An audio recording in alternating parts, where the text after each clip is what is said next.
Good afternoon, everybody. It is Stefan with Vindec EU, and this is where Healing the Hustle is all about what we need to do next. And one thing I want to talk about too is with our new nonprofit, the Honey on Duty Project, we are actually working with people on stage one, which is Reveal the Root, which is really exciting because not only do we get to work with our nonprofit, which is my dog's nonprofit, but we also get to bring this to people, and we'll be bringing this again to Hope House, which is coming up April 17th. So I'm really excited about that.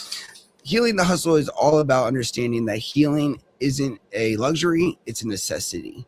And sometimes I know the people that I bring on, sometimes I don't know the people I bring on. Today, I'm bringing on Courtney. Now, I've never met Courtney before, but I follow her on social media. And one thing that caught my attention to her about was the way she talked about the struggle, the moving forward, the being in it, and then having the resilience to actually achieve the goal and then see the vision after. On Vindec EU I Heal, a lot of times we're talking to people who are still in it, or who have just gotten out of it, or who are veterans or whatever. And today we're going to talk a little bit more about business and mindset, because I think what we need to understand is when it comes to business, it's not just physical, it's like 80% mental. So without further ado, I'm gonna bring on Courtney. Hello, how's it going? Hey, it's good. How are you? Oh, wait, I am doing great, actually. I'm really excited because today is the first podcast I've done in a minute, because I've been busy on the background side of business. And that's why when we were talking earlier, I'm like, either you're running your business or you're working in it, you know? So there's no two ways about it. Yep.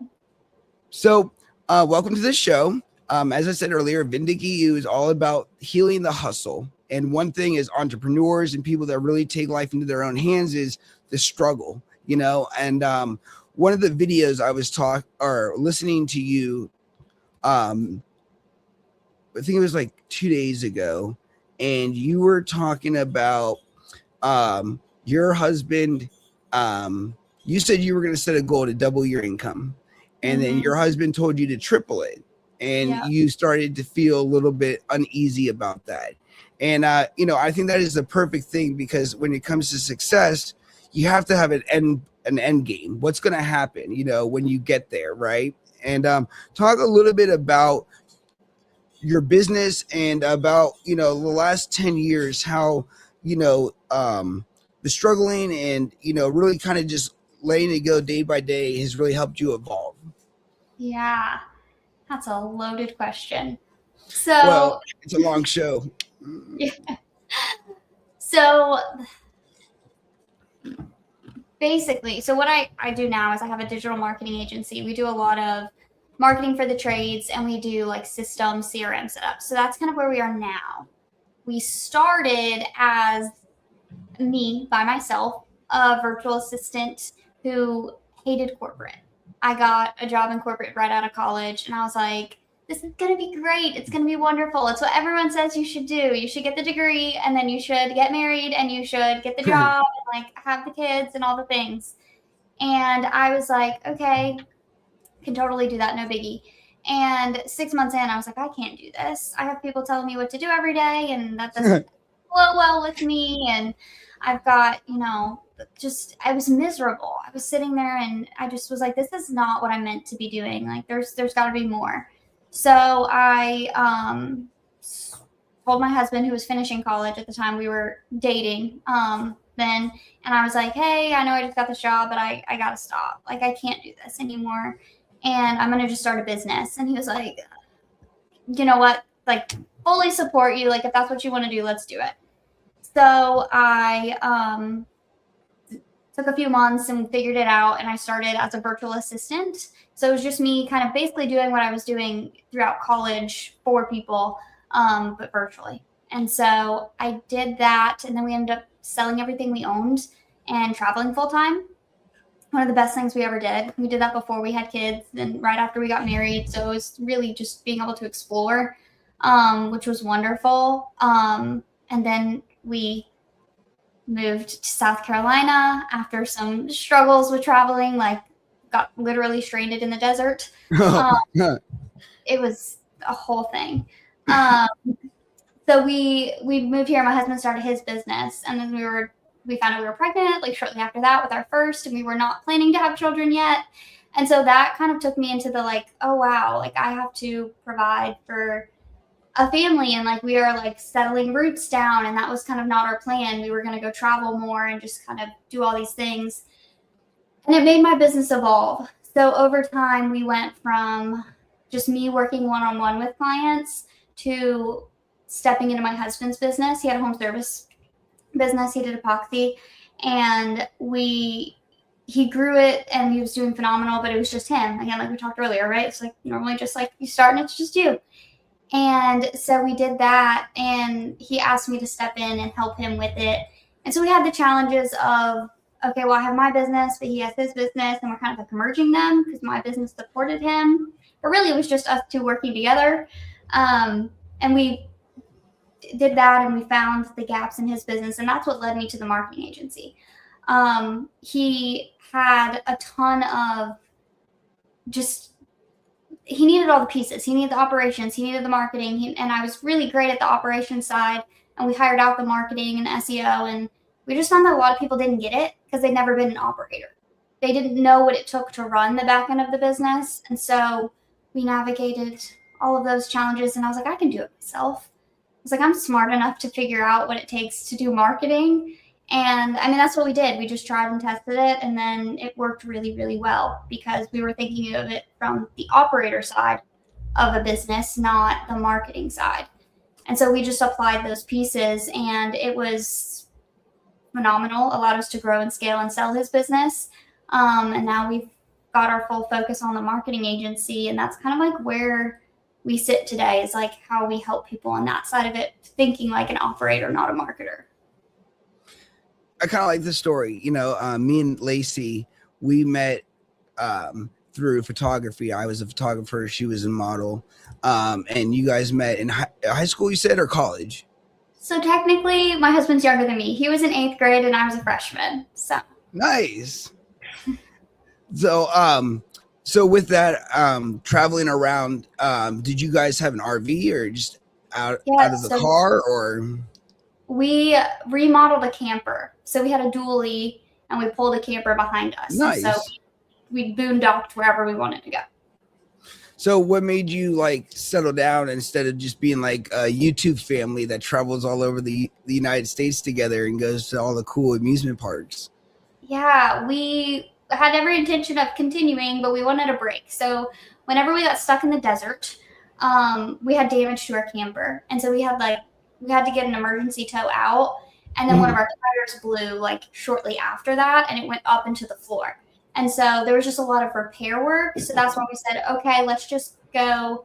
We were living in Illinois at the time. So let's just go down to South Carolina. I have family there. So like, we'll just take a few months and just kind of chill and hang out, do our thing.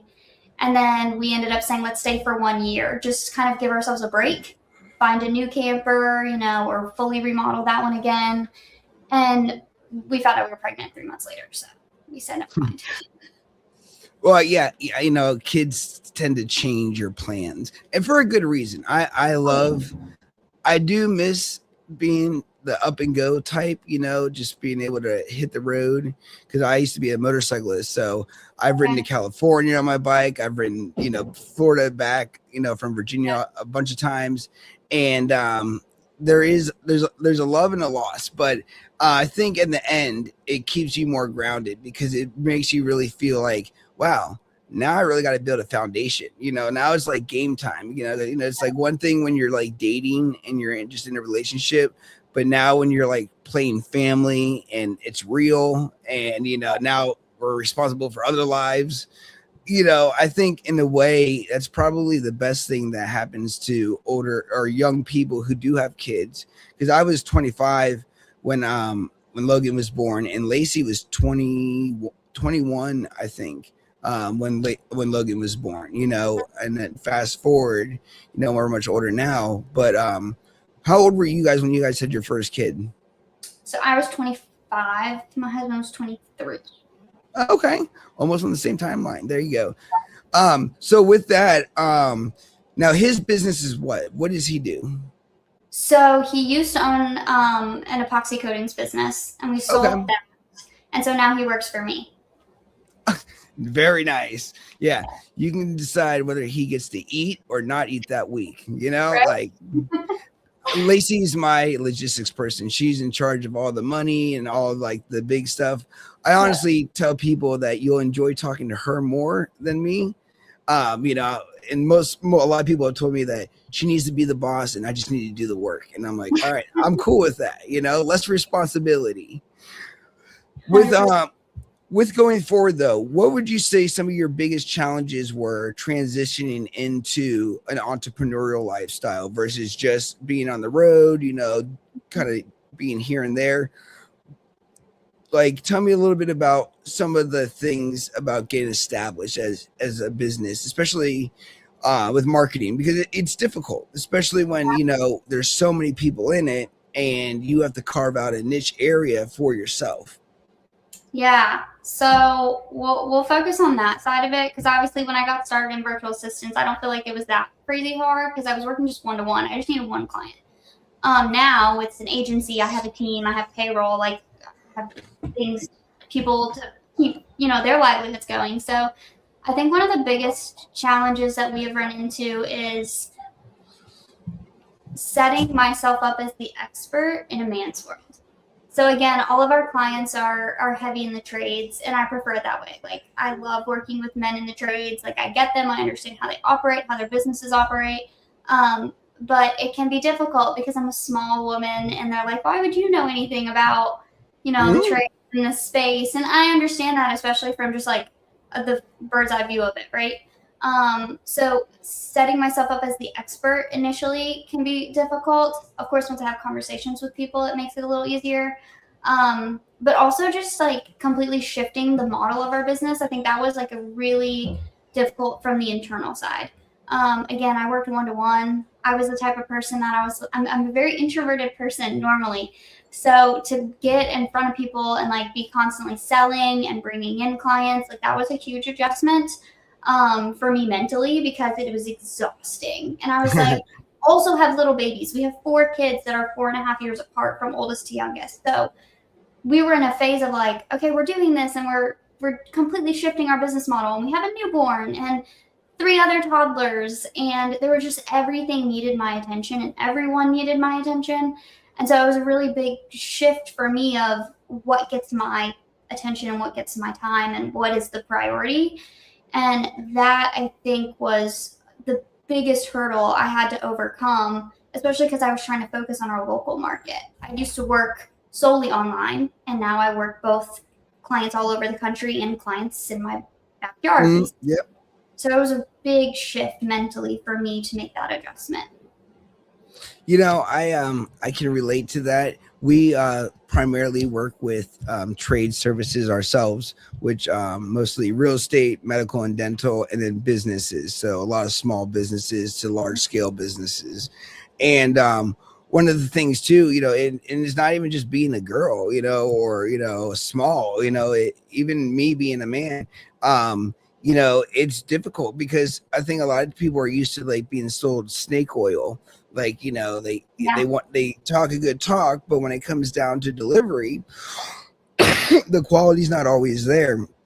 And I think that's the biggest thing that hurts us as entrepreneurs is somebody else has already spoiled it for somebody. They were looking for this wonderful experience and they didn't get that right away. So now, being a fresh face or, being a young business, you have to go in there and have to build that confidence, which honestly should already been seeked out because that's what you do for a living. And I think that's one of the things that really gets to me too is people value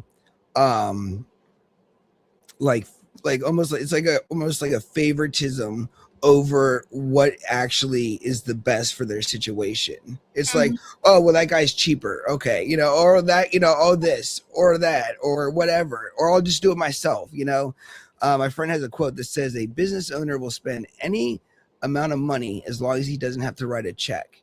And you think about it, how much money, our business is wasting, per year through that.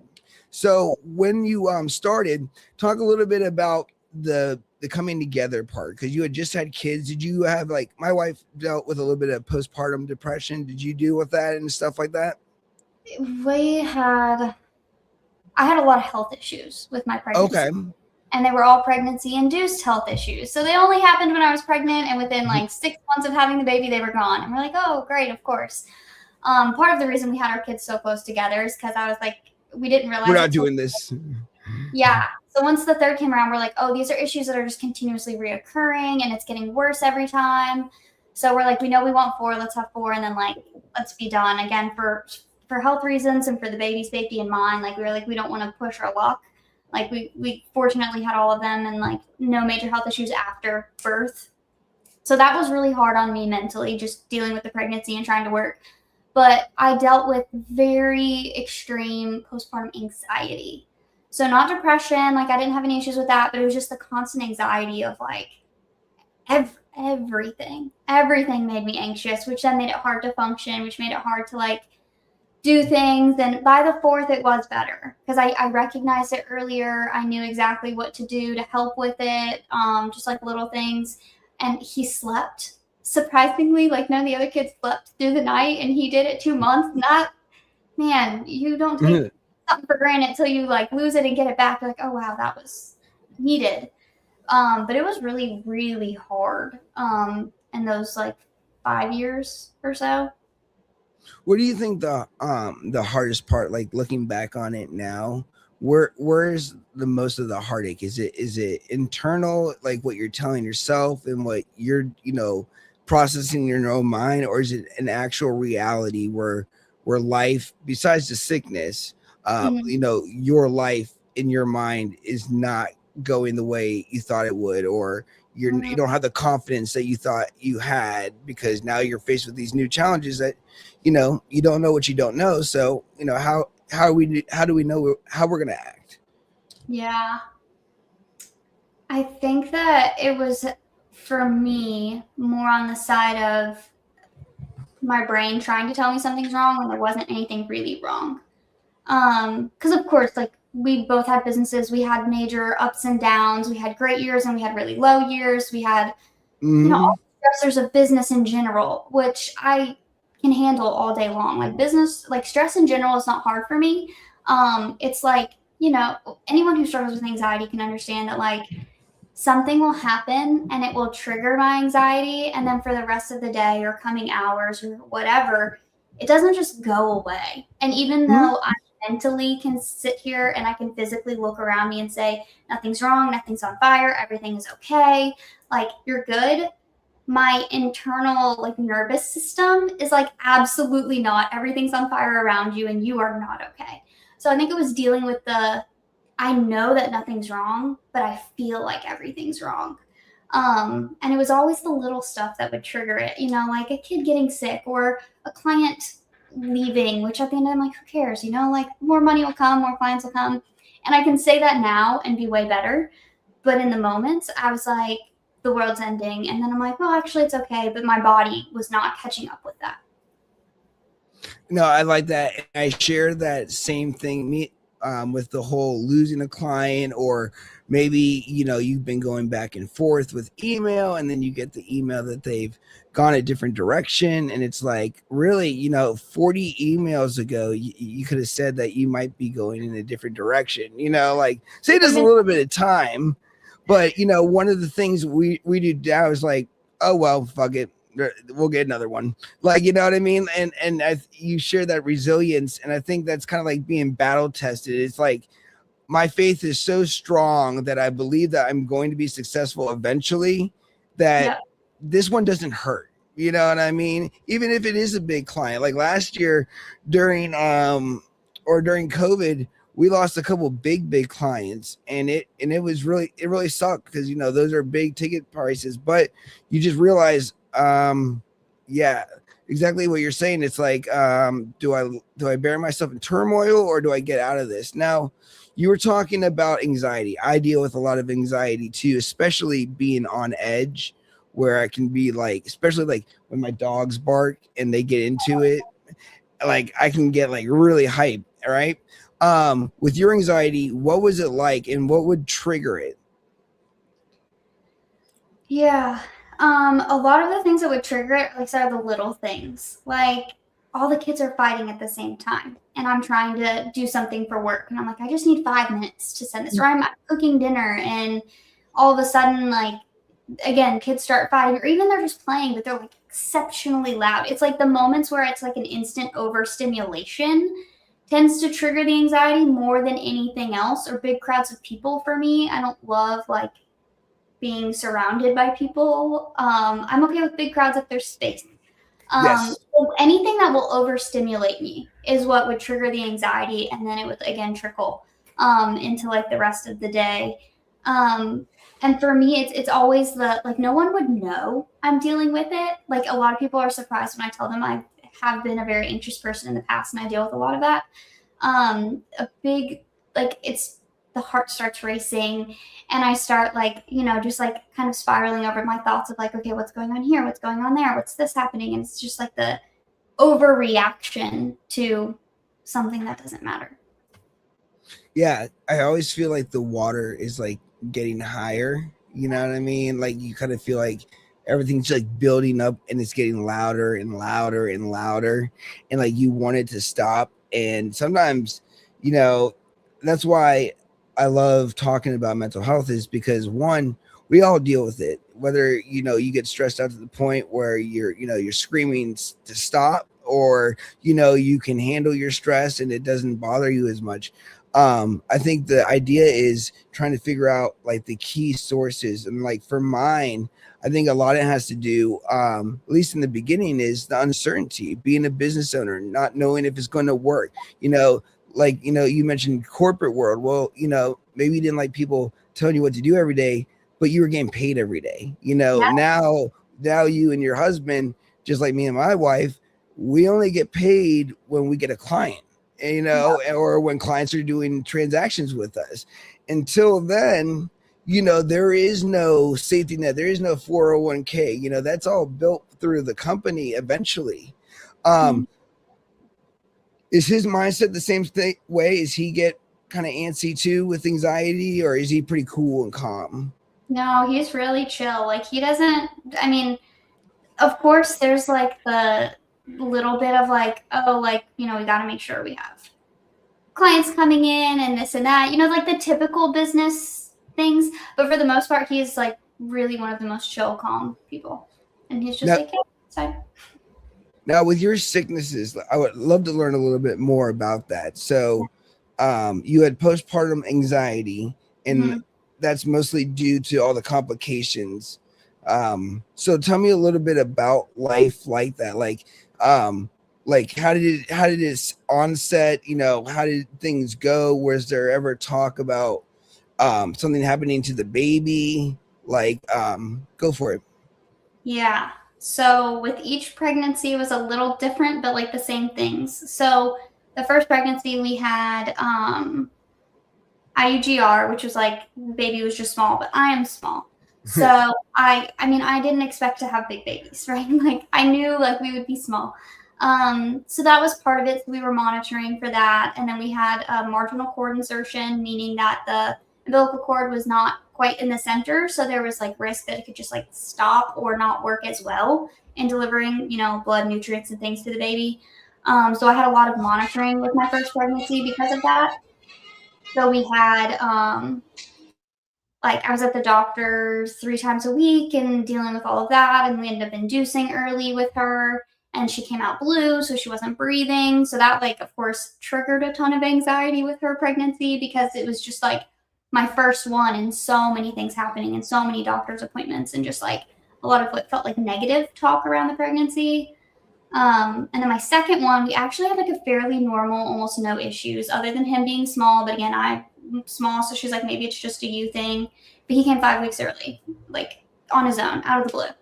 At the end of the day, we were grateful for that because it was right before COVID. So he came, and then 2 weeks later, the world shut down. So we were able to have like a normal delivery before that happened. Baby number 3, I had pregnancy-induced hyperthyroidism. So tons of I feel like I'm gonna black out. I feel like I'm super nauseous all the time, but not like pregnancy nauseous, a totally different type of nausea. And then I dealt with just unsettling emotions. And it was, again, just the imbalance of hormones because of the hyperthyroidism. And so it just made me feel really off all the time, like just foggy and just like not there. And it caused a lot of issues for the baby. We also had, because of my preterm labor with the others, I had to get shots every week to prevent preterm labor. And then the same exact thing happened with our fourth baby, but it was to the point where the hyperthyroidism was affecting him. And they were like, if we don't get you on medicine right now, he could be stillborn.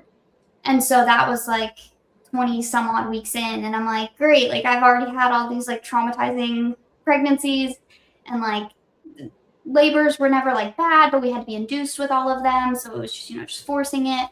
And then dealing with the medicines, which I didn't really want to be on. I try to avoid medicine if I can, for side effects and things like that.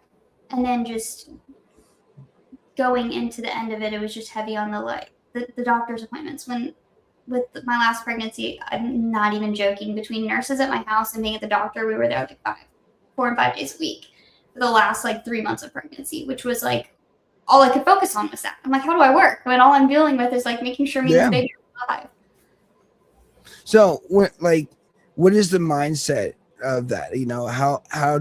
How am I going to live life like this if my life is constantly hospital visits? Because when Logan was born, Lacey didn't have ongoing sickness like you, but she had the thing where they had to induce labor, and they were worried that when they cut the umbilical cord or whatever, that she could bleed out too.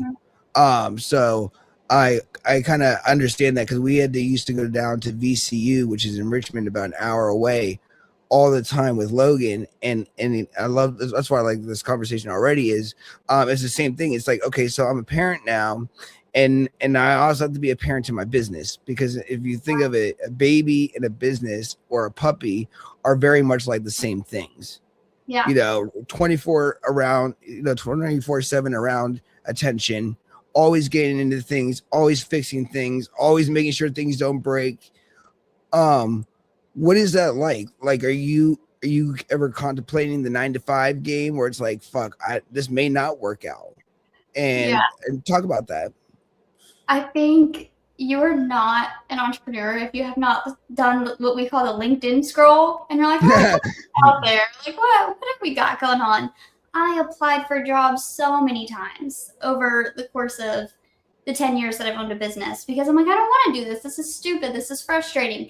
But then I look at my friends who have these jobs, or like they're sucked into like they have to do these things and show up at certain times and all these things. And I'm like, you know what? I'm actually really grateful that I do get to control it, because at the end of the day, I know so many people who had the safe route and the job and the salary and all these things, and then all of a sudden they get let go with no warning. Mm-hmm.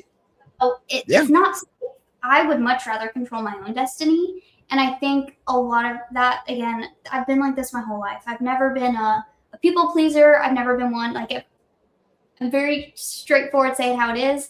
And so if someone tells me to do something that I think is stupid or doesn't make sense or isn't efficient, I get mad. And I'm like, no, that doesn't make sense. Why would we do it that way?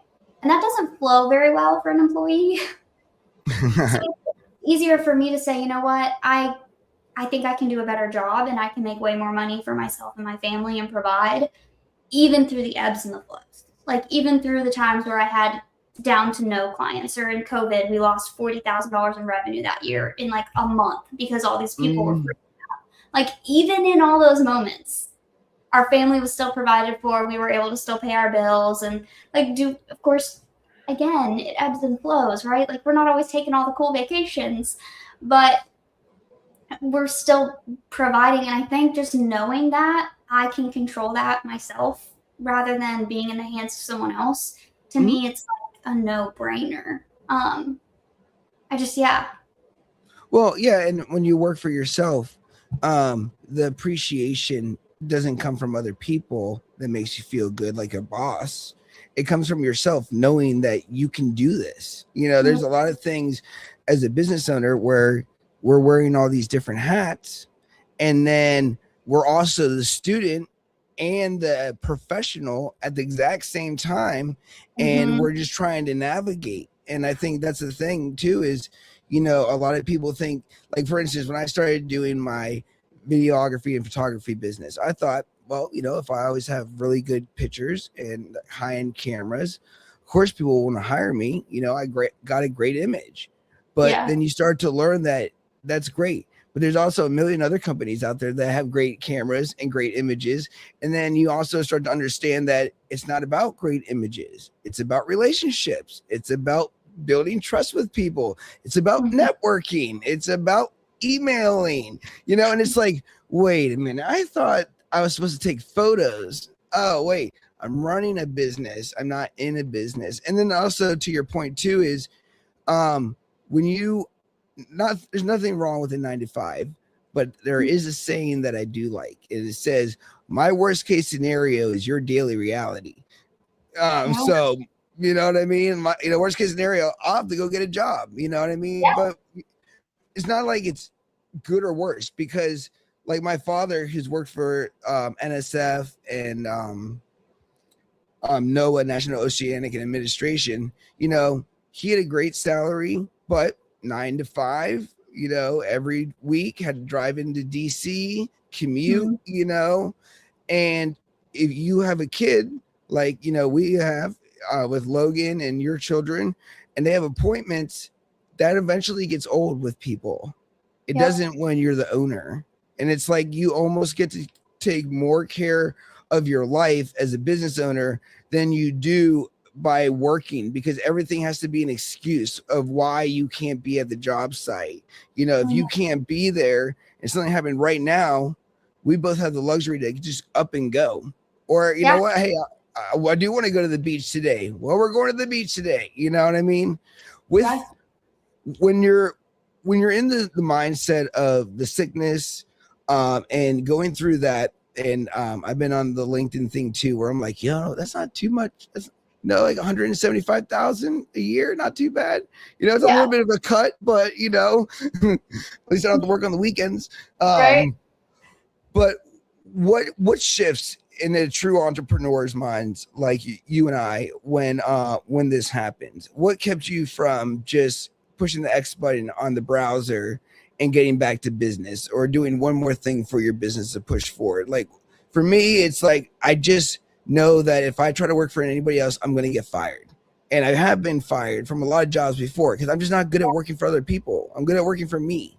You know, that's kind of like my why. It's like, well, that's not going to go well. So like during this, what is kind of like your why? Like, why does Courtney have to stay in the game? Yeah, I think there's two parts to it.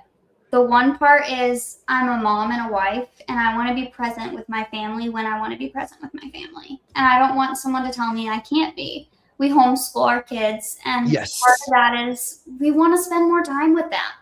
And we go through seasons. So right now we're in a season of mommy's working a lot, and my kids understand that. We're going through huge growth in my business, and we are accepting that like sacrifice of a little bit less time, but I still see my kids more than most people in a 9 to 5. Like I only work like 3 days a week, typically, like in the office, and then I'm home the other days.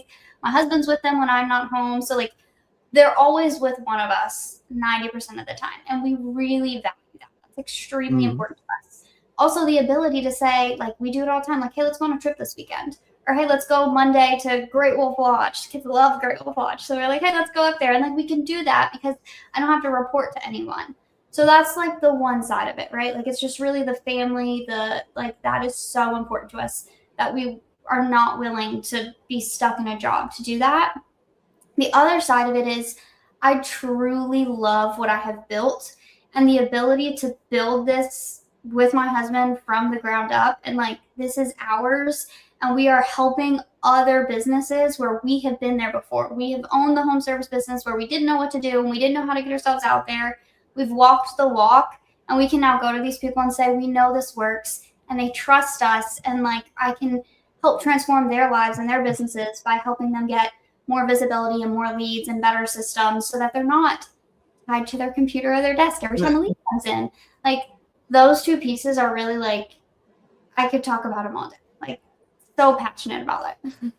Well, and I think that's what makes great business owners great business owners is it's no longer selling a product. It's providing a solution and knowing the answers, being educated enough to be able to point people in the right direction, and then for them to see it themselves is is an extravagant feeling because you are literally part of their business in the sense of their success, whether it's the ad or the marketing or the insight that you give them along the way. And that's what I kind of like what you were saying is you almost kind of embody their business at a point because your work really defines on their ability to be a business or have employees or do their things. And a lot of times businesses are coming to you. Like I just had a conversation the other day with a business who was like, hey, we're in kind of a struggling situation and we really need this because we're struggling right now, and it's a great feeling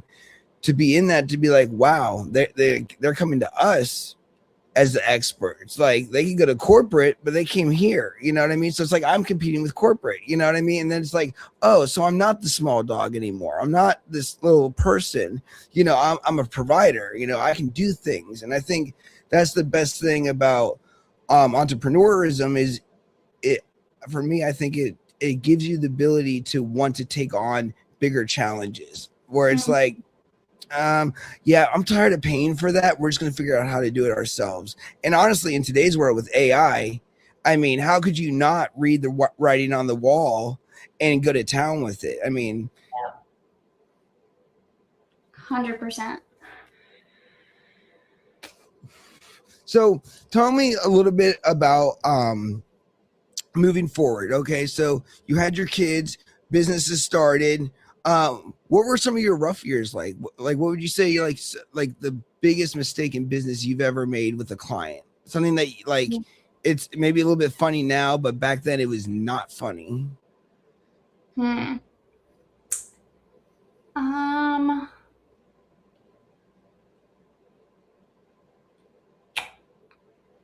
think the biggest thing that I've done, and I'm not going to say we've all done it. I know that I know other people who have done it, and it's what it is.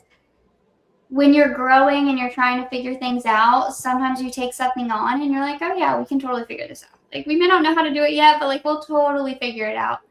And the biggest piece where that happened is before I had team to help me and had a support system behind me, even to brainstorm how to do some of these projects. We do a lot of system setups and configuring software, connecting software, mostly like CRMs and automation tools and things like that.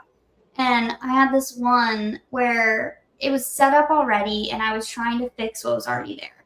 Red flag number one. Courtney should have said no. But I was like, no, totally. We can connect that. No big deal. Well, I also didn't know going into it that it was like already set up with all these things that I couldn't really like modify. And it was in a software I hadn't worked in. Now my background is in information systems. So like I went to school for IT and business analytics. So like fantastic. I'm pretty good at this stuff. But this one software, man, it threw me for a loop. And I could not for the life of me figure it out. I tried to outsource it to 3 different people and like help me with it. And we were just stuck. I was like, I can't rebuild it because you don't want me to. Like the client did not, because what was working great. And then the other piece is then he's like, I don't want to bring in another software. So basically we like could not come to terms on it. And eventually, and this is the only time I've ever done this, like I just stopped responding to him, which normally I would never do, especially now. Like this was like 6 years ago, but like now I would be like, I'm so sorry. Like this is just where we are. Like we just can't do this. Like we either do it this way or like we have to like stop the project. I just like was overwhelmed. It was in the middle of babies. And like, I was just like, I don't know. I just stopped responding. And I was like, looking back, I'm like, that was not a good move. I should not have just ignored the guy. But you know, it is what it is now.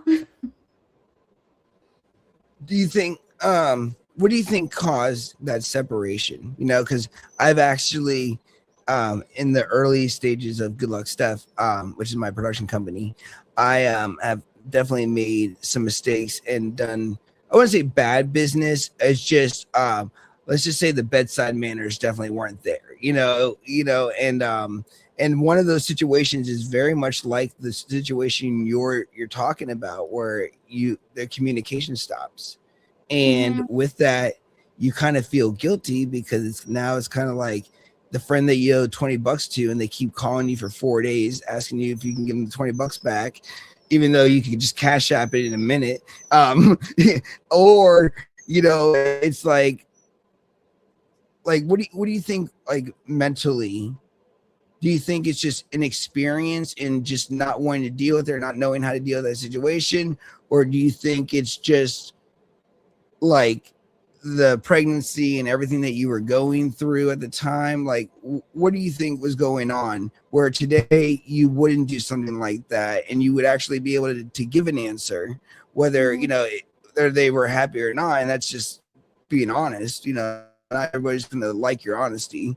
But where does that kind of come from? Because that situation where people separate, the last goodbye is what they call it, is a very real phenomenon, not just in business, but in relationships.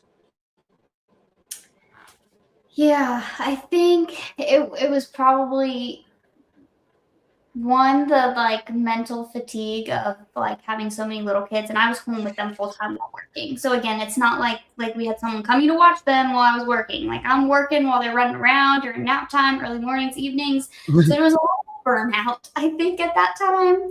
My husband's business at the time was super, super busy. So he was gone all the time. He was on job sites, like doing all the things. And I was also supporting that business.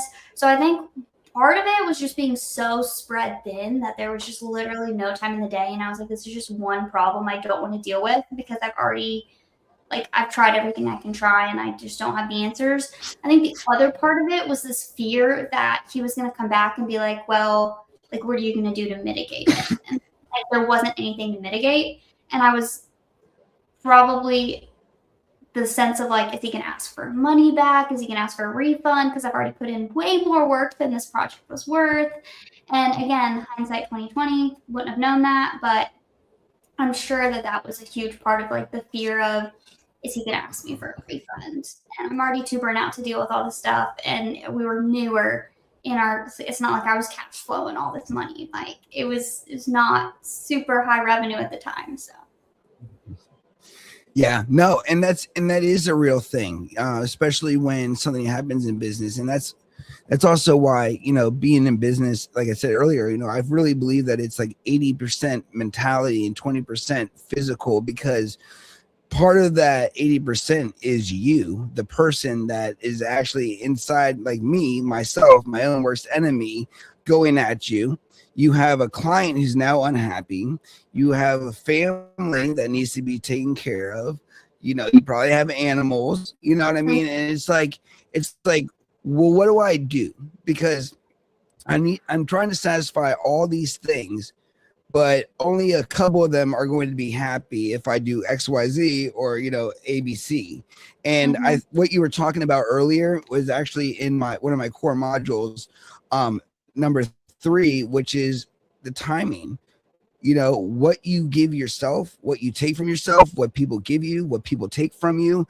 And it's really, helping you define, like, going forward, who gives me energy, who takes my energy, who am I serving? And my therapist and I always talk about, his analogy is, you have 2 people. You have the person that's the old you, that's, poor me, I'll never get where I want to be, blah, blah, blah. And then you have the person that's the future that says, no, something's out there. We need to continue. The problem is there's only enough food for one person per day. And every day you have to decide who eats.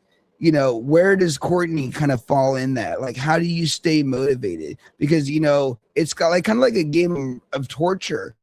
Is okay, I tap out. This is too painful. I don't want this anymore. Yeah, a huge piece of that is my husband is phenomenal with pushing me to be better. Like, obviously, like we were talking about that post of like, he's like, no, you want to double it? No, triple it. Like, what do you like? Why not? He's big on, we always can do way more than we say we can. And he has a phenomenal mindset. him and I both have focused on personal development since college.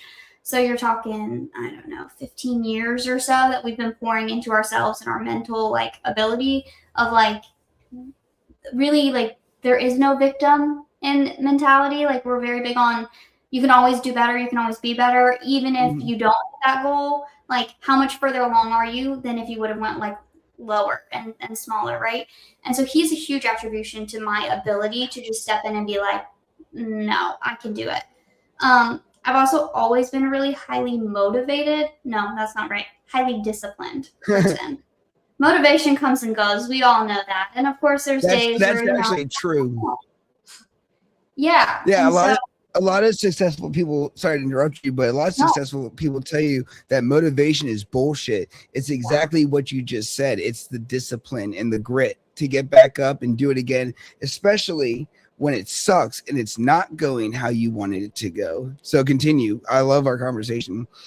Yeah. So I just learned really early on that like there's no one coming to save me. There's no one that's going to be the you're the answer to my problems, right? Even my husband, like he can talk to me all day long, but I'm a very stubborn person. So a lot of the times I ignore him until I realize he was probably right. I should have listened. But I just like my biggest thing is who do I want to be and who do I want to become and who do I want my daughters to see me become, especially as a woman in business and really like standing up for myself. And that is all the motivation I need to really push forward, because I know that I will always continue to be better. And if I look back at where I was when I started my business and the woe is me moments that we all have had, right? Of course I've had the, I didn't get the client, or, oh man, I didn't like get selected for this or whatever. And I learned when I just shift my energy and I'm like, I will get what I deserve and in the best way possible. So as long as I'm serving myself, I know that if something doesn't come to me and it wasn't meant to come to me, then I don't need that energy or I don't need those people. And again, not in like the negative way, but really that's just not what it's for in this time. And so for me, it's really easy to say, okay, like this is what I need to focus on and this is what I need to do. And I know if I do these things every day or every week, that I'm just going to be that little bit better. That's going to get me to who I want to be and the goals that I want to achieve and the life that I want to live. But I've got to do the little things every day to get there. And then it makes it a little easier too, because it's not like I'm trying to bite off this huge thing. You know, they always say like, how do you eat an elephant? One bite at a time. Like you got to do the little things, and that's what's going to compound to the big things. How do you fit an elephant inside of a Safeway bag? I don't know. You take the letter S out of the word safe and the letter F out of the word way. Okay. Spell way. W-A-Y. Now take the F out of it. There is no F. I know there's no F in way. Get it? I get it. I get it. That's a joke. That's a good one. You got me with that. You had to set yourself up. So I've known that since like middle school. That was big back in the day. Really? But to your point again though, you know, they say your partner is your altitude, and who you choose to marry and be with in life is the most important decision you'll ever make, because that ultimately determines your altitude. Because the power of believing in somebody and knowing that somebody believes in you is way more than motivation can have. You know, it's the true belief that, like you said earlier too, and just like me and Lacey, you know, we actually yesterday celebrated 10 years of being together, you know, and our son's 11. So, you know, that shows you how fast everything came together. But it's one of the things where when you can align yourself with somebody and set real goals and real motivations, you know, it starts to become real, you know. And I think that's also like one of the motivators too, is seeing it become something from nothing. You know, it was, you know, we were doing this for ourselves and now we're doing it for other people, you know what I mean? And now we have a team, and it's that buildup that constantly says, you know, it's not about mile markers or how far you travel each day. It's just the fact and thought of the laws of physics, which are, if you stay in motion, you will continue in motion. And I think that's also a big thing too, is you have to realize, and you mentioned this earlier, is you get this idea in business that, oh my God, I'm going to get all these clients and this person's going to be able to do this much business with me and they'll be like my number one client.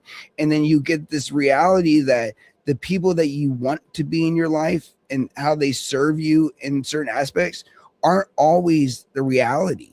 And, you know, especially when it comes to friends and family, you know, those are the worst people to have as customers, because either they won't be your customers or, you know, they can be very, oh, you should do it for free. But my thing is, with that being said, though, I think the important thing, which you acknowledge, is you got to have a strength behind you, because if you don't, there are just so many ways to just want to give up. And there are times where still today where I'm like, fuck this shit. I am so tired of this. Like, I don't want to do this anymore. I hate this. You know, this is bullshit. Like the guy next door to me is getting more business than me, and he works for somebody, you know, like what? So talk about that. Your relationship with your husband, how has that really helped build you and kept you steady through a lot of this so you guys could accomplish this together?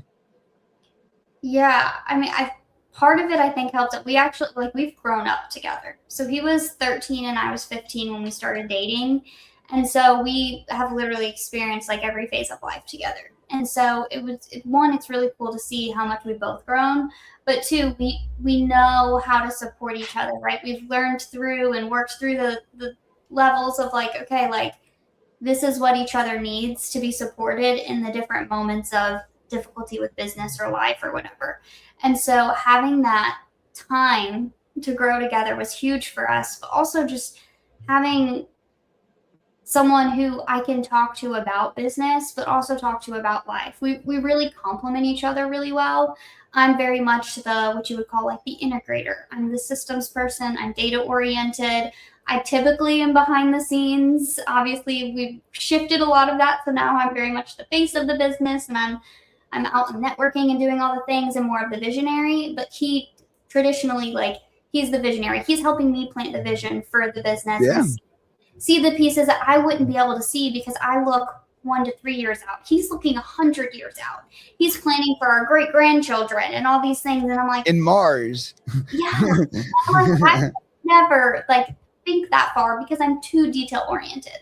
So my brain just immediately goes to all the things that need to happen to make these pieces happen. And so because he can do that, and then I can take the vision and I can say, well, this is how we get to the vision and this is what we need to do.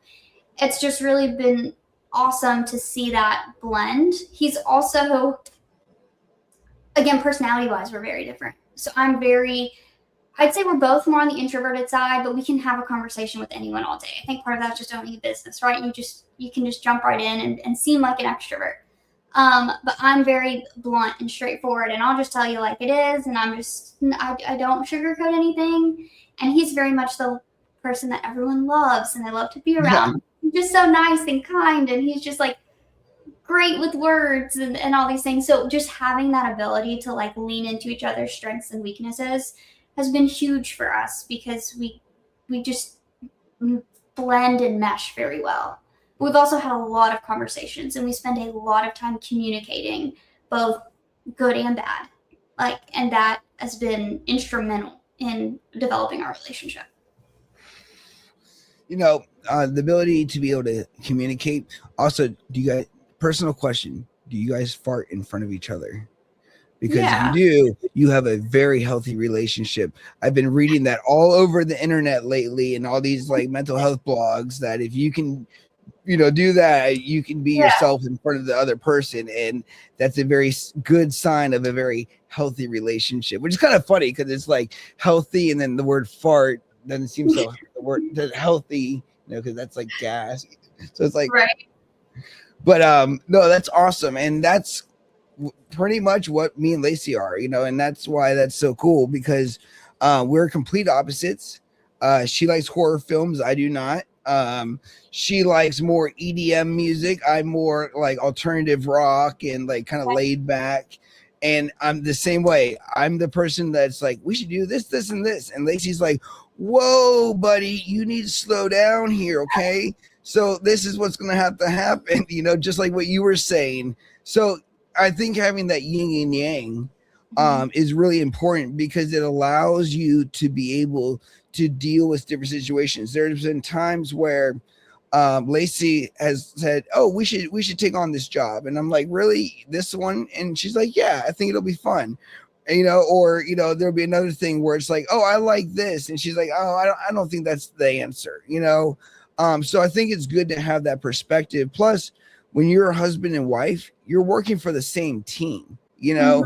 And it's the same business, you know. It's different than working with a partner who has his own life, his own set of problems, or her own set of problems, and maybe she's dealing with alcoholism and she's tanking your business, you know what I mean?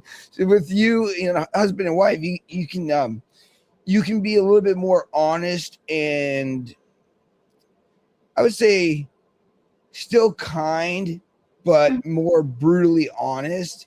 And it's not taken so personally because you know it's designed to try to make you better or him better or vice versa. And I think that's really what it comes down to. I think that's why a lot of small businesses you see so many husband and wife teams, because if people say if you can work with your wife on a regular basis, you can work with anybody, and that's a huge skill set to have.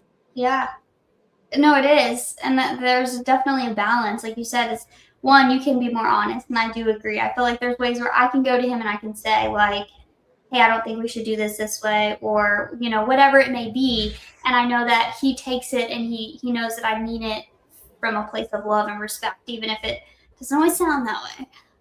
But also just knowing that how to pour into each other from a professional standpoint, but also the personal standpoint.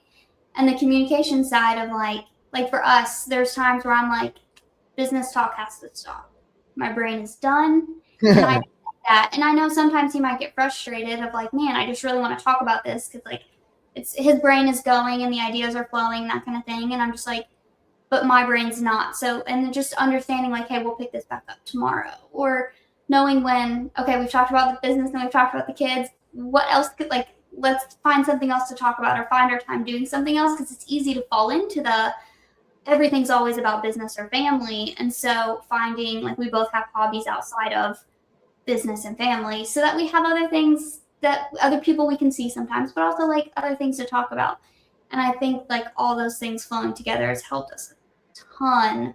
But I hear a lot of other couples who are in business say the same thing. Like when you work together all the time and you spend all your time together, we love being together. Like, don't get me wrong, but there's also like a level of health of like, what do we have outside of each other? So it's not always dependent on that. Yeah, well, I do agree.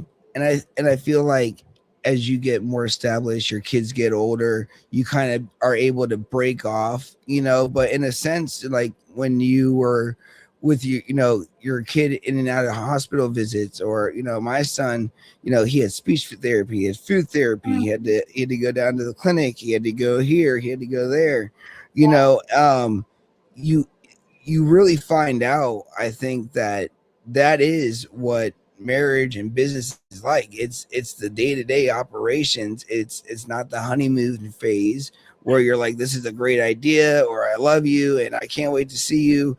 You know, it's the reality that you now together are problem solvers. And the only way life gets better is if you solve the problem together. And I think a lot of people, if they looked at their relationship in businesses, like instead of like the byproduct of like the pure relationship, like dating or whatever, and looked at it as more of like, oh, this is like, we're on the beach and together we're building a sandcastle. So as long as you take it seriously, I'm going to take it seriously and put detail into it. Right. I think a lot of times, you know, you find people who have relationships who, you know, it's an idea of what it could be. But when it comes down to the fundamentals, it becomes too much, because I think one, you have to have emotional intelligence. You know, I think two, you have to have some level of of seriousness where you take, like, you know, people used to tell me that I didn't take life seriously. It's not that I didn't take life seriously. It's just that I was in a position where I didn't have kids. You know, I'm young. You know, I don't have a job. You know, like what's there to take seriously? But now, as an adult, with those things, it's like, no, everything is very serious. You know, and I find myself becoming my dad more and more each day by the things that I say and do. And it's like, sometimes I swear I'd never be like him. I'll be the cool dad. And now I'm like, get off the couch just like he did. Like, and it's mostly the fear of waiting in patient first for about 4 to 5 hours and then having to go home late at night and then not being able to sleep. But, you know, sorry, I'm going on a tangent. No, you're good. I like what you said though about like the sandcastle. Like if you take it serious, I'll take it serious. I think a lot of couples assume that marriage is 50-50. And that is not the case. Like we always say, like, you got to meet me where I am, right? Like if I'm having a day and I'm at 20%, I need him to be at 80. So we equal 100, right? Like it's never going to be this beautiful equal. You do this and I do this and everything's in perfect harmony. It doesn't work that way. And so many, especially young couples, I think, assume that going into marriage. And I'm like, y'all, if that's what you think it is, it's never that. Like you're choosing to do these things every day. Like love it's not an emotion. Like when you're, to an extent it is, right? You're choosing to love each other. You're choosing to support each other. And it's not 50-50. And I think the quicker people realize that, I think you said it's the partnership, it's the day to day. Like we got to be there for each other and show up where each other needs us. I think that's huge to understand. Yeah, no. And one, I tell my wife all the time, this too is, she also taught me too that, you know, kind of don't want to be weird, but you know, relationships isn't always about sexuality. You know, a lot of my relationships when I was younger were very short. I've never been with somebody for 10 years. Lacey's the only person I've been with for 10 years. You know what I mean? And that also taught me too, that it's not just about like the physical or the intimate side. It is what we're talking about, but that's what you don't see in the beginning because you've never done that before. You've never had kids or had a foundation or had a business or had a mortgage or all these different things. So it's kind of like the lady who is joking. She's like an older comedian and she was talking about people saying, you know, you get to a point where you're like, we shouldn't do that at our age. And she's like, bitch, I've never been 70 before. I don't know how to act. You know what I mean? And it's just, it's the same concept. It's like, we're not too old to be ourselves, but I think the reality is when you look at younger couples, and I think it was like this when I, was dating too. It's like, you hear all these things. Oh, they must provide. They must do this. You want them to be rich. You want this, it's all these tallies of what people think a real relationship should be or should signify. And then you just realize it's really the mundane. And it's just the ability to keep loving the same person, showing up for the same person, and just doing the same things over and over again, and trying to make it new and fun where you can, because life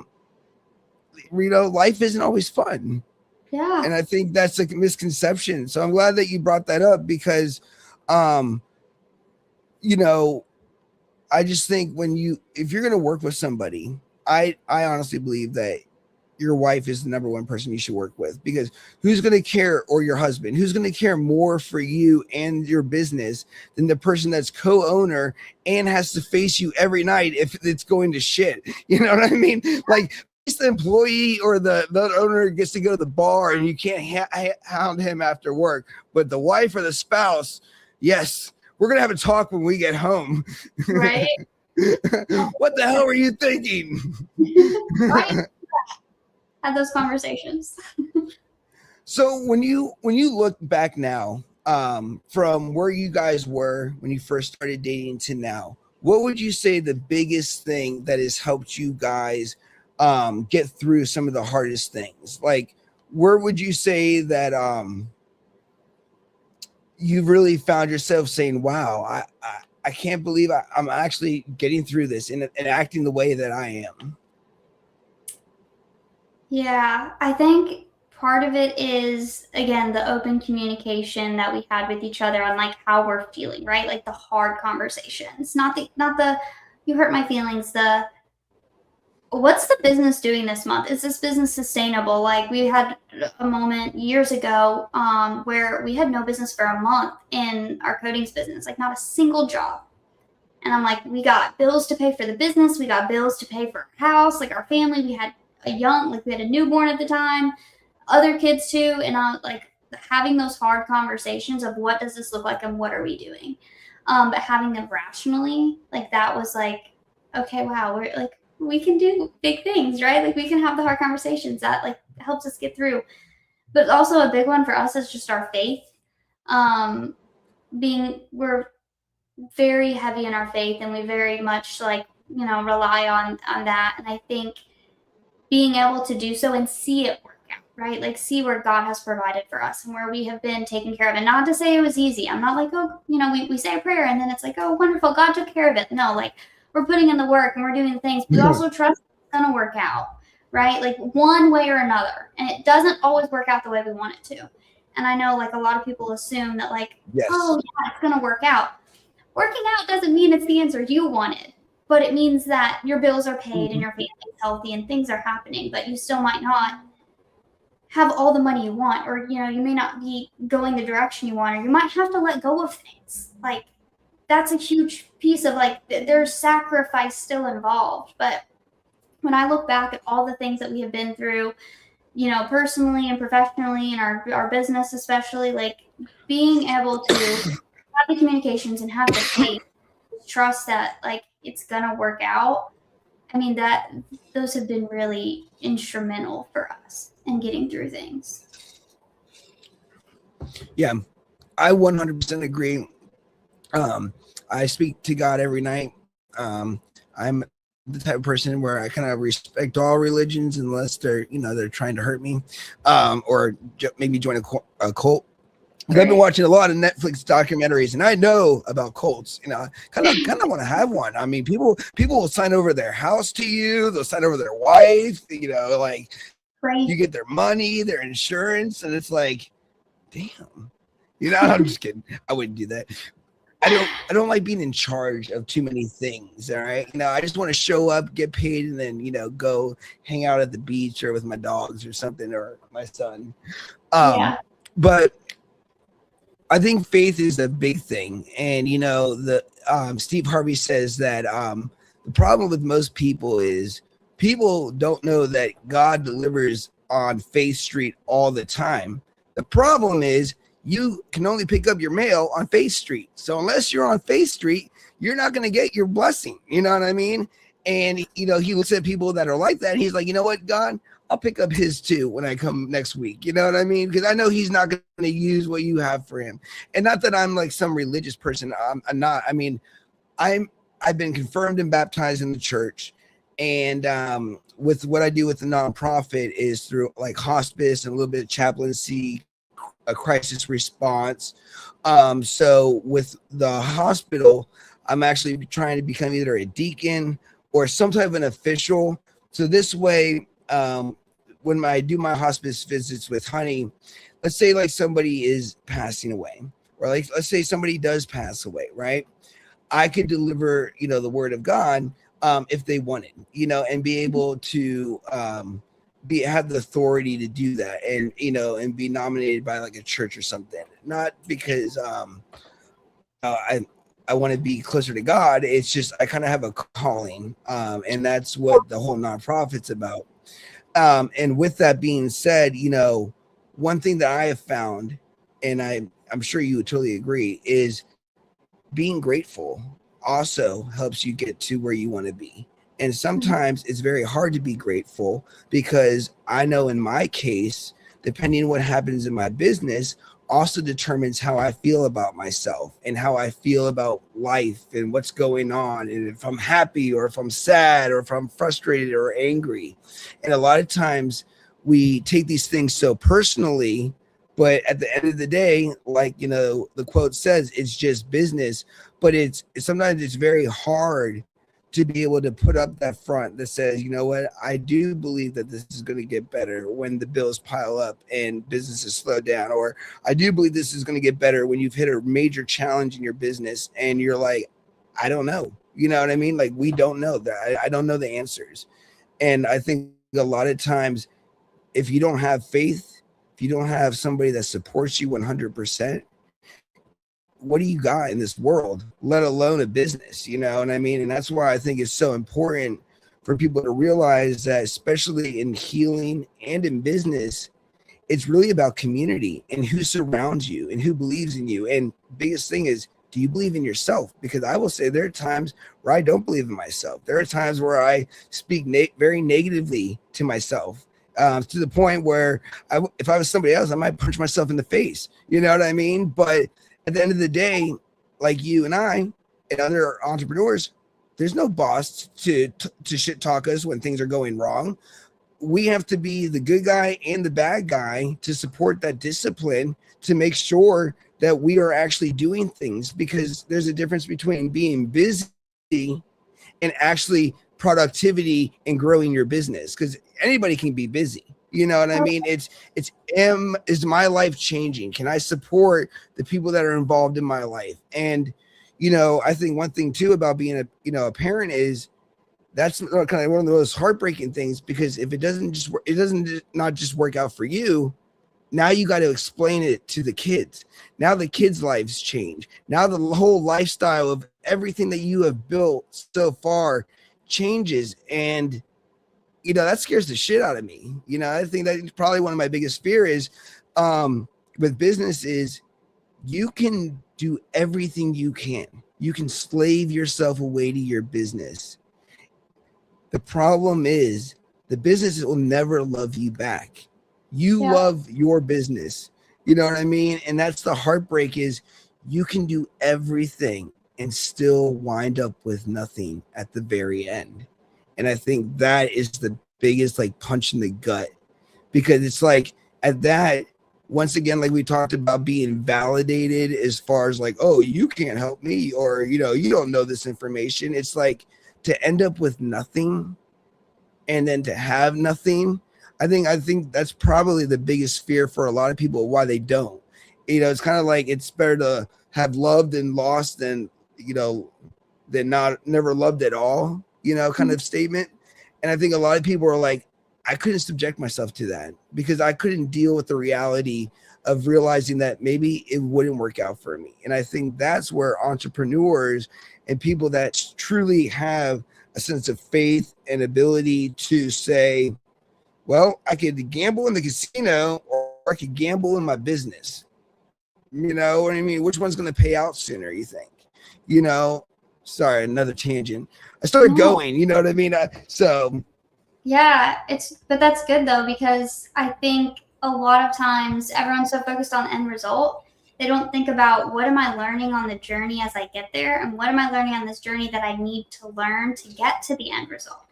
And again, the end result isn't always your end result, right? It's just what is the end result going to be? We don't know. And that's like the whole fun part is the journey. Like I have to remind my husband all the time, because he's very like, all right, this is our goal and this is what we're going towards and we're going to this. And then sometimes you get to that goal or you get to the end result and you're like, that's it. The fun part's in the journey. The fun part is like getting to it and getting yourself there. And I love how you're talking about like, you know, being grateful, because you got to be grateful when it sucks so you can appreciate it when it doesn't suck. Like it's really easy for me right now to say we're growing and all these things are great and wonderful. And of course there's stressors and things, but like compared to like 3 years ago, I'm like, business is awesome and I love it. But it's how do I show up on the days where it's not awesome?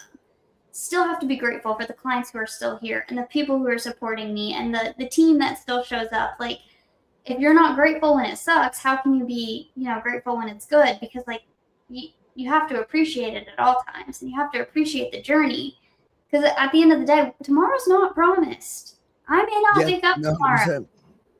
So why am I going to stress over and be all like, you know what I mean? Like it's just, there's so much beauty in the day-to-day and the journey that I think we all forget that. And then we're so focused on, I want to grow this really big piece of business and this and that. But like, it's not always about that. Well, yeah, and that's have you ever seen what's his name? Pastor Rick? Well, that on YouTube. On YouTube, type in Pastor Rick commencement speech. He's a famous pastor, has his own YouTube channel, and this is where I got my idea to work in hospice, because his statement was, I've sat at the bedside of thousands of people who would soon take their last breath. And when people are dying, they don't play around. And what's important to people in the end isn't what's important to the people that are living. You know, either the big houses, the cars, the money, the businesses, those are all great achievements, you know, but in the end, it's truly about relationships. You know, he's like, I've never been to a site where somebody said, please bring me my pounds of cash. I want to stare at the money one last time. Nobody's ever said, hey, bring me my trophies. I want to look at them one more time. It's all about how we affect people. I think the problem with business owners, and I'll speak for myself, is you can get cynical. You can get very agitated because you look at other people that have 9 to 5 as almost privileged. Well, they get to show up and they still fucking get paid. Doesn't matter if they succeed. Doesn't matter if they grow their business or not. You know, they're just getting fed to be there. And here I am investing in myself, trying so hard to truly help people, but they want the corporate mumbo jumbo because they don't trust me. And it's degrading, you know, and it's like, you want me to feel good about this? You know, I don't even feel good about me. And one thing that I did, and me and Lacey did together, we started waking up at 4:30 a.m. and we're actually in my conference center right now, which is actually in my basement of my house. And we are here working, and then we're going to bed around like 7, 8 o'clock, and then by 9 o'clock we're out. And the reason we're doing this is we want to be more intentional. We want to be more awake. We want to be more aware. You know, we want to take us seriously. You know, nobody that's not serious is not going to put out goals for themselves and try to accomplish those goals. And, you know, and that's the biggest thing is, what are we willing to do? And, you know, at first it was a little bit sucky when we started waking up, but now at 4 o'clock in the morning, I'm ready to get out of bed. I'm so pumped to get down here to work, you know, on our business, to do what we got to do, to just get motivated. Because if I'm not satisfied now, when it does come, how do I know I'll truly be satisfied then? You know, and I think that's where the gratitude enters up. I remember driving by Burger King when me and Lacey first started this, you know, in 2013, you know, early, where I couldn't even afford Burger King, you know, and I would drive by and I'm like, how am I owning a business and I can't even afford to go get, you know, a menu item at Burger King? And it pissed me the fuck off so bad. And I was like, and now when I drive by Burger King, I get my burger and then I think about it and I'm like, how good does it taste that you can just do that? And it's a small thing. It's a small item, but you don't realize what you kind of have until you don't have it. And that's business. You don't have nothing until it becomes something, you know. You don't even have people that believe in it, like your own parents. Like my dad tells me all the time, he's like, you know, what you do is risky. He's like, you know, I just could never do that. And he's like, you know, your sister, you know, she got a corporate job. And I was like, yeah, she also got fired. You know, I didn't get fired. You know, I'm still working for my company. But you know, it's the thing. And Jim Carrey said it perfectly. In life is so important to go after what you want, because if you don't, the opposite of what you want can happen too. You know what I mean? And that's the thing. And then another thing is, he said, I wish everybody's dream came true. So you could understand that is not the answer either. And that just proves what your point is. It's about the journey. You know, it's about understanding where were the really good times in our lives, because we're getting older so much faster. You know, I mean, I'll be 40 in 3 years, you know, like, holy shit. You know, I don't even look 40. I feel like I need to go back to my parents because you know, like I've been out too long, you know, send me home. I want to go back. I want to, you know, just be at home. That was good. But you just don't realize it, because I think in a way in business, you're suffering as you're succeeding. So the pain is a valuable lesson and teacher, and you're going to feel that way more than pleasure. So I think in a way it desensitizes experience until it means validation, either for your life, for your family, for your business. Like something has to happen to know that, you're in charge. Like this is real. This is still happening. I know. I don't know. What are your thoughts? Yeah, it's a lot of, again, it makes me go back to like, it's the journey of it all, right? Like we will never be satisfied with the outcome. Like just, we won't. I mean, it's just like you said, Jim Carrey was saying, like if everyone's dream came true, they'd realize like that's not actually what they wanted or what it was. Cause then you get it. And then the gratitude of like, oh, it's there. But then it's like, okay, now what? And I go back to that. Or it's not what you thought it was at all, or Exactly. the people involved or the industry, and you almost get disgusted by it. And it's like, I spent my whole time trying to infiltrate this, and now I did. And wow, like I didn't even have to try that hard. Like Obama said it perfectly. He said, you think these elite people are very specialized people, but he's like, I've been in the room with a lot of very, very intelligent people. And I will tell you that it's not much different than being in Walmart. You know what I mean? Like people have their problems. People have their own situations. People have their own lives. Like it's no different. I think we just frame it differently because there's a certain level of, well, this is what the business owner should be able to afford or do or be able to have, and sometimes it's like, we really are just like, we're neglecting the things like presence. And that's one thing I'm working with my therapist is, being present, focusing on being here now, not worried about the future, not worried about the past, just here, because as we were just talking about, it goes by so fast, and you don't realize the times until they're gone. And I think that's like the most heartbreaking thing, because if you knew what you had, you would treat it differently. But it's the ignorance of you don't know what you don't know. Yeah. Yeah.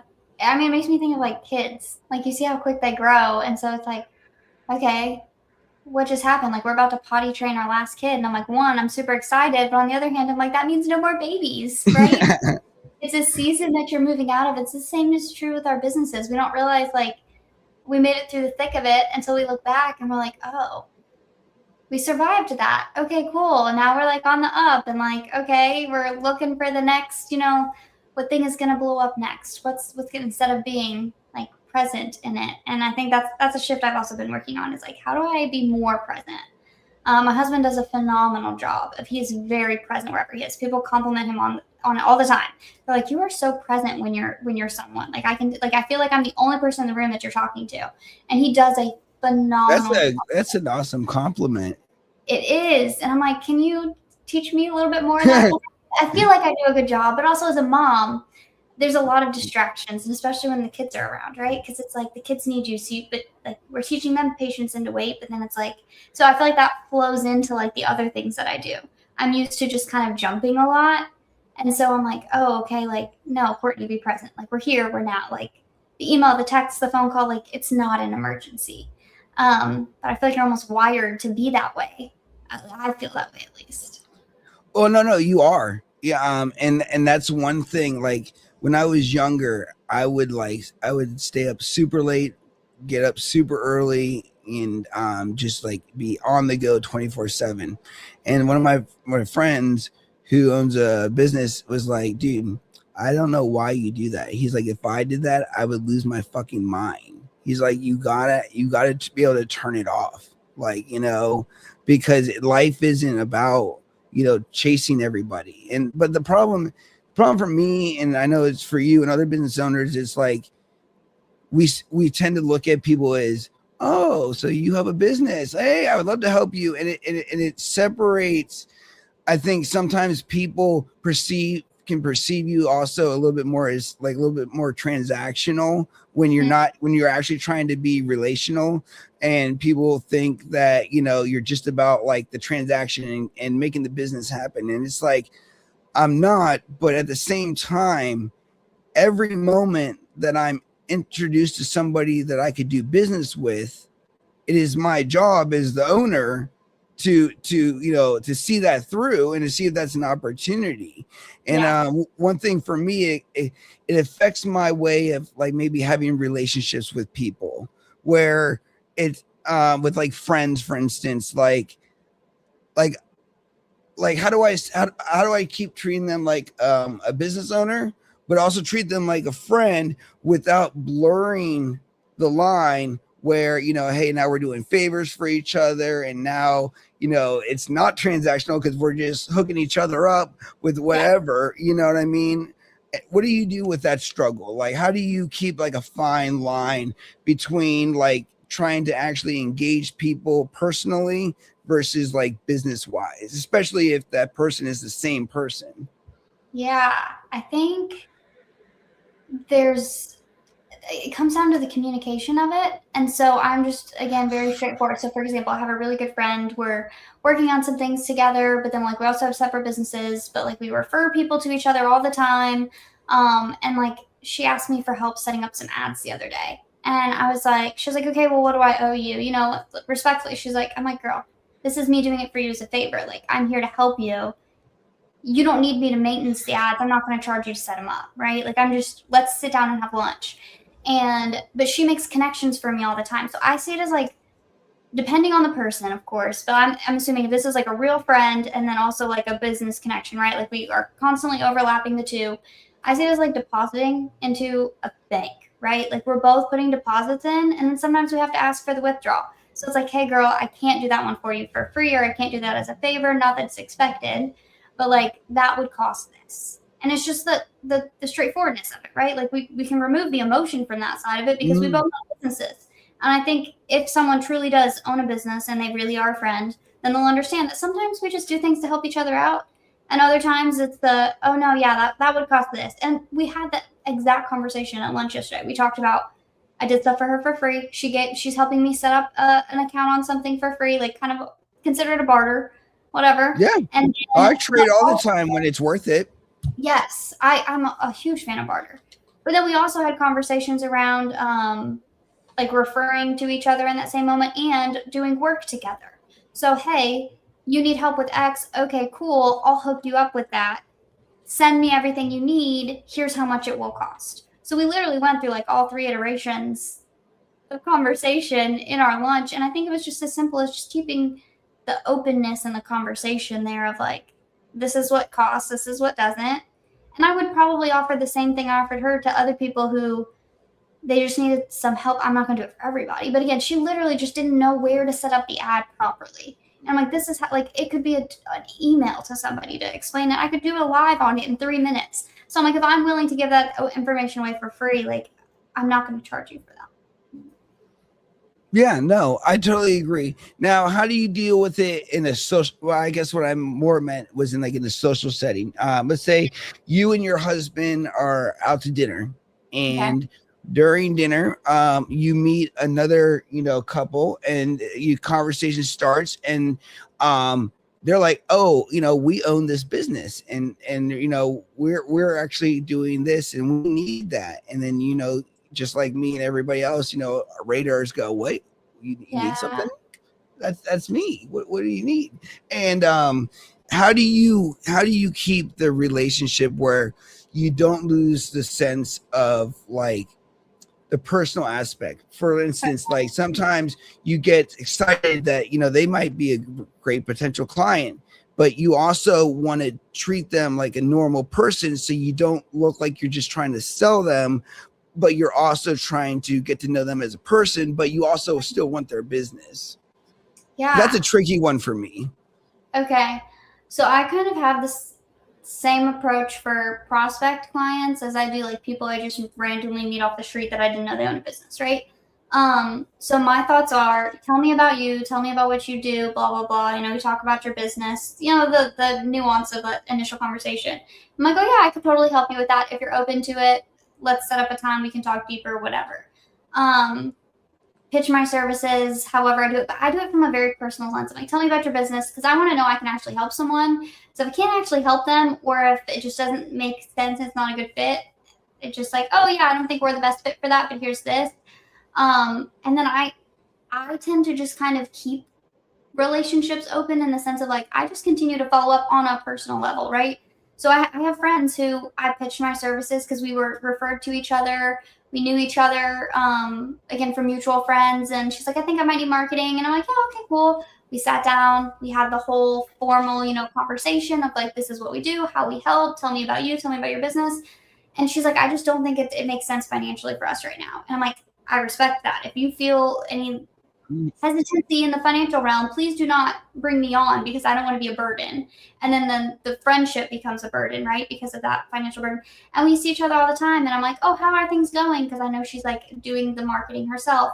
I'm like, how's that going? How is it? And I'm like pouring into the, oh my gosh, that's amazing. Like, you're doing this, try this or tweak this. And I just offer advice. How can I give? How can I pour into you? And then, you know, maybe one day she'll come back and say, hey, we finally, like, revenue wise, we're at a point where we can hire you.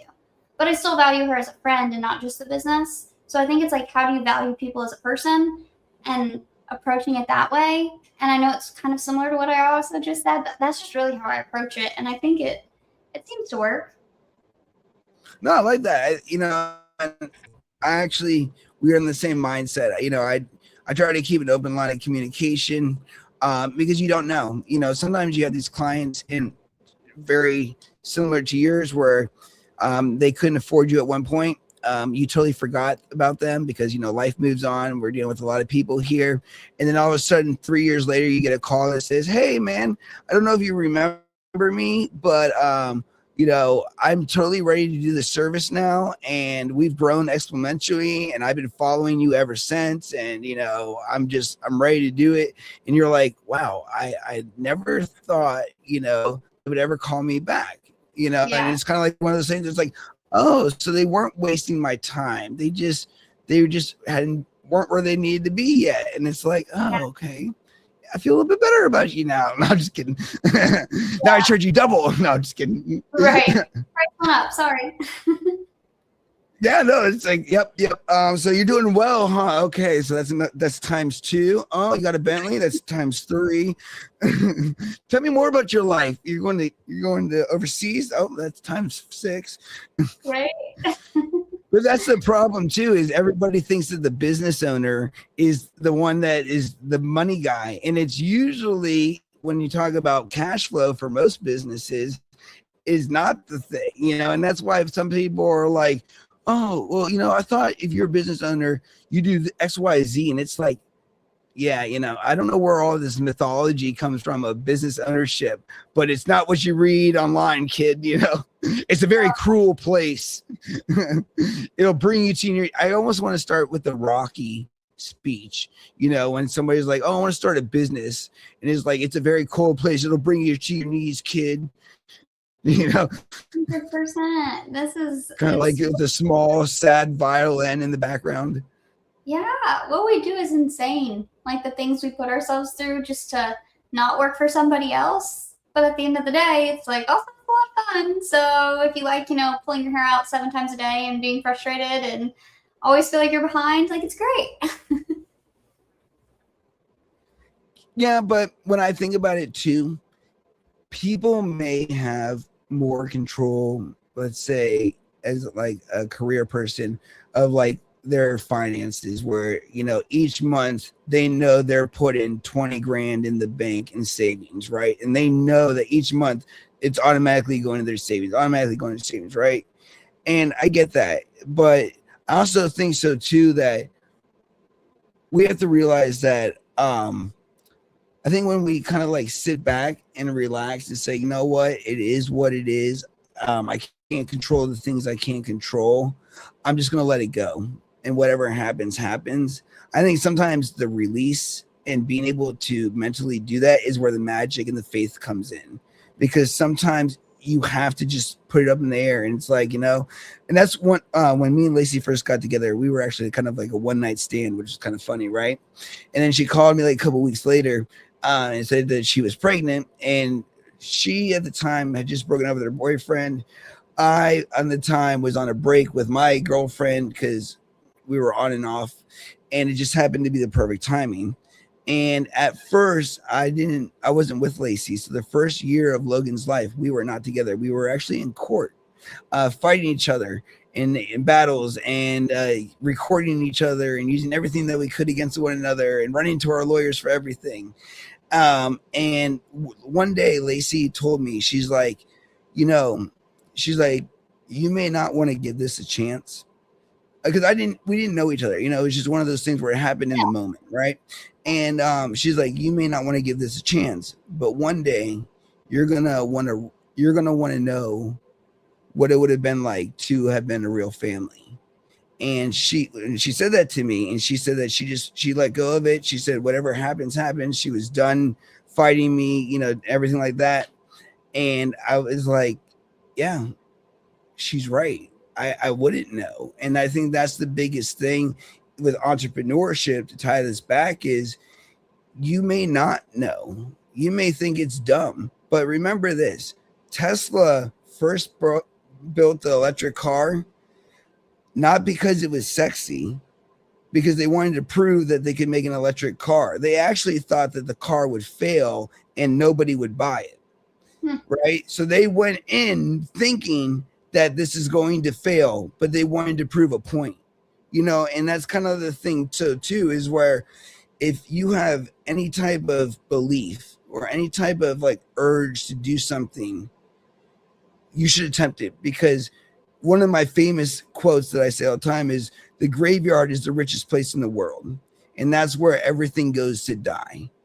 All the people that wanted to be themselves but couldn't because of judgment, all the people that had a dream but gave up because of an easier option, all the people that dreamed so big and had inventions that never came to light because they didn't have the confidence to bring it to the world, and I always look at it like, and I'm with Vindec EU, a lot of it's me building my own relationship with death. So my grandmother, when she died, I had a very, very deep conversation with her. And I asked her everything I could about dying. And she told me everything that I asked her. And pretty much her outline was, she had a great life. God had repaid her in every single way, that she had a great family, and that she was at such peace that it didn't matter whether she woke up or not. And the time that I almost committed suicide, and the time that in 2020, when I was in my very horrific car accident, when you think you're going to die, there's emotions attached to that. And with that being said, mine was a lot of anger and frustration because I haven't done anything. I'm still growing a business. I'm still putting these things together. I'm still growing a child, and to be taken out of the race. But, with somebody it's kind of like a guy that has played football his whole life, breaks his whatever bone in college football, and is told that he can never play the game of football again. Like, it is that type of feeling where it's like, how fucking dare you, like go out like this? Like, you didn't accomplish anything. And one of the things with Vindec EU is understanding that we don't know when that time is. And the value is knowing that with whatever happens, we are satisfied. And as a person that's rarely ever satisfied, and kind of like you mentioned earlier, where it's like, yeah, we'll meet the goal, but are we going to feel different? I want a Lamborghini. And one day when I do get my Lamborghini, I already know a week later, I'm going to be like, yeah, it's cool. I got a Lamborghini, but the feeling will be gone. Because to me, it's not about the car. To me, it was just knowing that I could get to a certain point, Yeah. And I think a lot of times when we look at our lives and we look at our decisions, we, another Jim Carrey, we substitute our potential reality for safety. or perceived safety. And we run to something that we think is safe. He talks about his dad being a banker, but his dad was also a very funny comedian. But his dad didn't believe that he could be a comedian. So at 12 years old, Jim Carrey's dad took a safe job as a banker. And 2 years later, he lost that job and they had to do whatever they had to do to survive. And the proof was, if you don't try, you can also fail at what you don't want to happen. You know what I mean?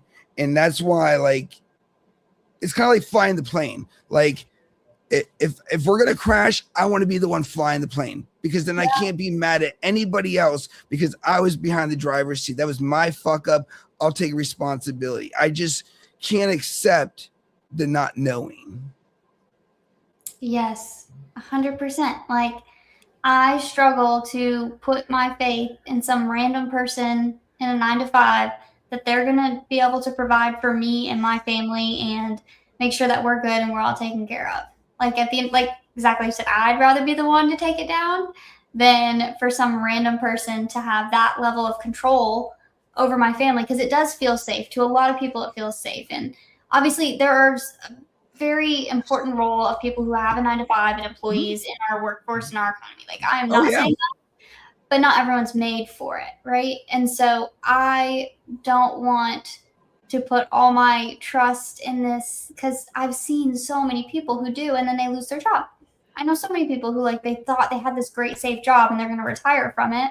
And then 15 years in, they get laid off for no reason really, other than budget cuts or downsizing or all these things. And they have to go start all over in the middle of a career. Like, that sounds way worse than me grinding it out every day and dealing with the stresses of owning a business. Well, I think you also have more of your sanity too. You feel like you're in charge. You know, and I don't have anything against how anybody makes their money. What Robin Williams said, the true self is the letting go of the ego. You know, ego goes bye-bye, and you start to realize how many wonderful people there are in this world and how many people we should be thankful for. And one thing that I don't like is a lot of times when you are a small business owner and you're a younger person or you're just starting out, people assume that, well, you couldn't figure out anything else to do, so I guess you had to do something for yourself. And just like with a truck driver who also has a master's degree, who just chose to be a truck driver, or a garbage man who is, you know, very intelligent in, you know, biology, science, who's just doing that as an extra income. You know, I think a lot of times too is we're judged so hard by the title. People want to know exactly what you do, who your clients are, and then whether they should value you or not as a small business because they're a realtor. You know, they're, you know, like, and nothing. I love realtors. I work with a lot of them, but some of them can be hyperinflated. And it's like, listen, some of you will be at another brokerage in about 2 years. Okay. So I've been at the same company for almost 20 or 2013. So 10, a little bit over 10 years. You know what I mean? So it's like, who's more consistent? You know what I mean? And that's the thing. It's like you've had what, 5 jobs in the last 2 years? I've had one. You know what I mean? But because they get the handout and they get the security, you're a flight risk. And that's something that I don't get. Because it's like, well, you know, technically in our situation, it could be in a scenario where we might actually be a little bit more fluent with our finances because we're logistics people. We know what's going out. We know what's coming in. We know what we need to get. You know, with you, you know, in the outside world, it could be very repetitive. So there's pros and cons. I would never, you know, say that one is better, but I will say that I wish people who did have 9-to-5s realize that this is just as hard as what you think your job is. You know what I mean? And it's probably harder because the one thing that they don't have to do is convince themselves to go another day when their business is not doing very well. And that another day turns into another month, and that other month turns into 2 months. And you're like, do people just not like buy things anymore? Like I'm starting to live in a shell. I'm gonna crawl up here and like hibernate. Yeah. I think that's true though. A lot of people don't sit back and think on we're all necessary. Like if we didn't have someone to collect the garbage, our community, our economy would crumble because we'd be overrun with trash. And like that's the beauty of we're all needed. We all have different skills and specialties. So how do we appreciate, let go of the ego, and lean into everyone as like you're a phenomenal human being and thank you for what you do because it's necessary. And again, we lean into our skills. Like I would not make a very good, I don't know, lots of things. I wouldn't make it. I can't even think of all of them because there's so many things that like I'm just like, oh no, you would not want me doing that. Like at all. So like you want me to be where I'm good at and where I'm passionate at because then that's where we're going to pour the most into. And I feel that way with everyone. If someone's super passionate about, serving their customers at a fast food restaurant, that's phenomenal. Like, please keep doing that because that means you love what you do and you get to wake up every day and do it. And that's the piece that I think people overlook is like, we all have hard, we all have to choose our hard. And there's pros and cons to all of it. But like at the end of the day, like we are all needed. Like, yes, entrepreneurship is talked about a lot. And for some people, it can be heavily glorified and everyone's like, oh, I'm going to make all this money when I become an entrepreneur. And it's like, yes, you can make a lot of money. No. 100%. But there's a lot of hard that goes into making that money. Yeah. And that's, and not to get into politics or anything, but that's why I just can't understand with as much technology as we have and as small and as thin as TV screens can have become, it's amazing how we still don't realize that the actual statement is you don't have to like everybody. Not everybody's going to like you. That's just the way it is. In the animal kingdom, they just eat each other. It's a little bit different. But with that is like when people are like, when they hit on like Mexico or China, where do you think a lot of this stuff comes from? You know what I mean?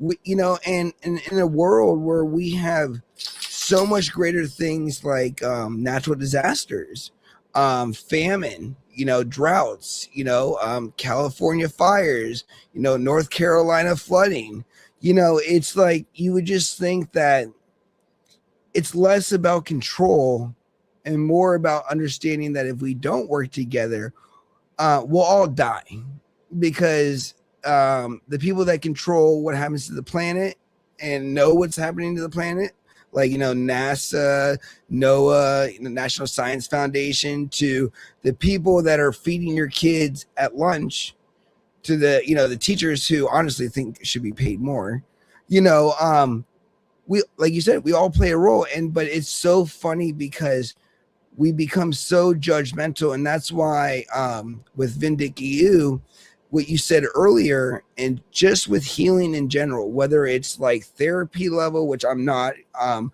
a more of a trauma informed container. And we use more of like talk and conversation. So it's not therapy, but it does feel like it sometimes, because I never want to disrespect the true mental health professionals that are, like my therapist and everything. But I will tell you that you don't have to be a professional to understand that the need for us to just exist together is so important. And I've always my concept is this, right? So everybody goes to the bathroom the same way. Everybody puts on their clothes the same way. Everybody has a mom. Most people have a dad, even if they're not in your life. You had to have two people to be born. Most people have a family or a group of friends. Most people like nice music, a good meal, maybe a nice drink, puff here and there, whatever it may be, right? So at the end of the day, if we look at humans in general, we're all the same person. It's society and labels and what people perceive. And then I tie this more back to small business more than anything because, until you make it, you haven't made it in people's eyes. And usually when you make it, you're quoting some dollar amount, not the fact that you dealt with, an unbelievable sickness during pregnancy, especially with the anxiety from postpartum, and you still became successful. No, it's not that. Is she in Forbes? Oh, she's not in Forbes. Okay. She's not big. You know what I mean? It's like, but the person in Forbes, they just got a DUI, and they also were on the sex offender, Epstein's list. So, you know what I mean? Like, who's really better? You know what I mean? And that's why I think a lot of with the entrepreneurism and taking a chance on yourself is that confidence and being able to tune that out, because most people will tell you you're going to fail because they know that if they tried to do it, they probably would. And, and it's more of an honest statement on their behalf versus an outlook or a perceived precision on what's actually going to happen to you. Yeah. No, you nailed it. 100%.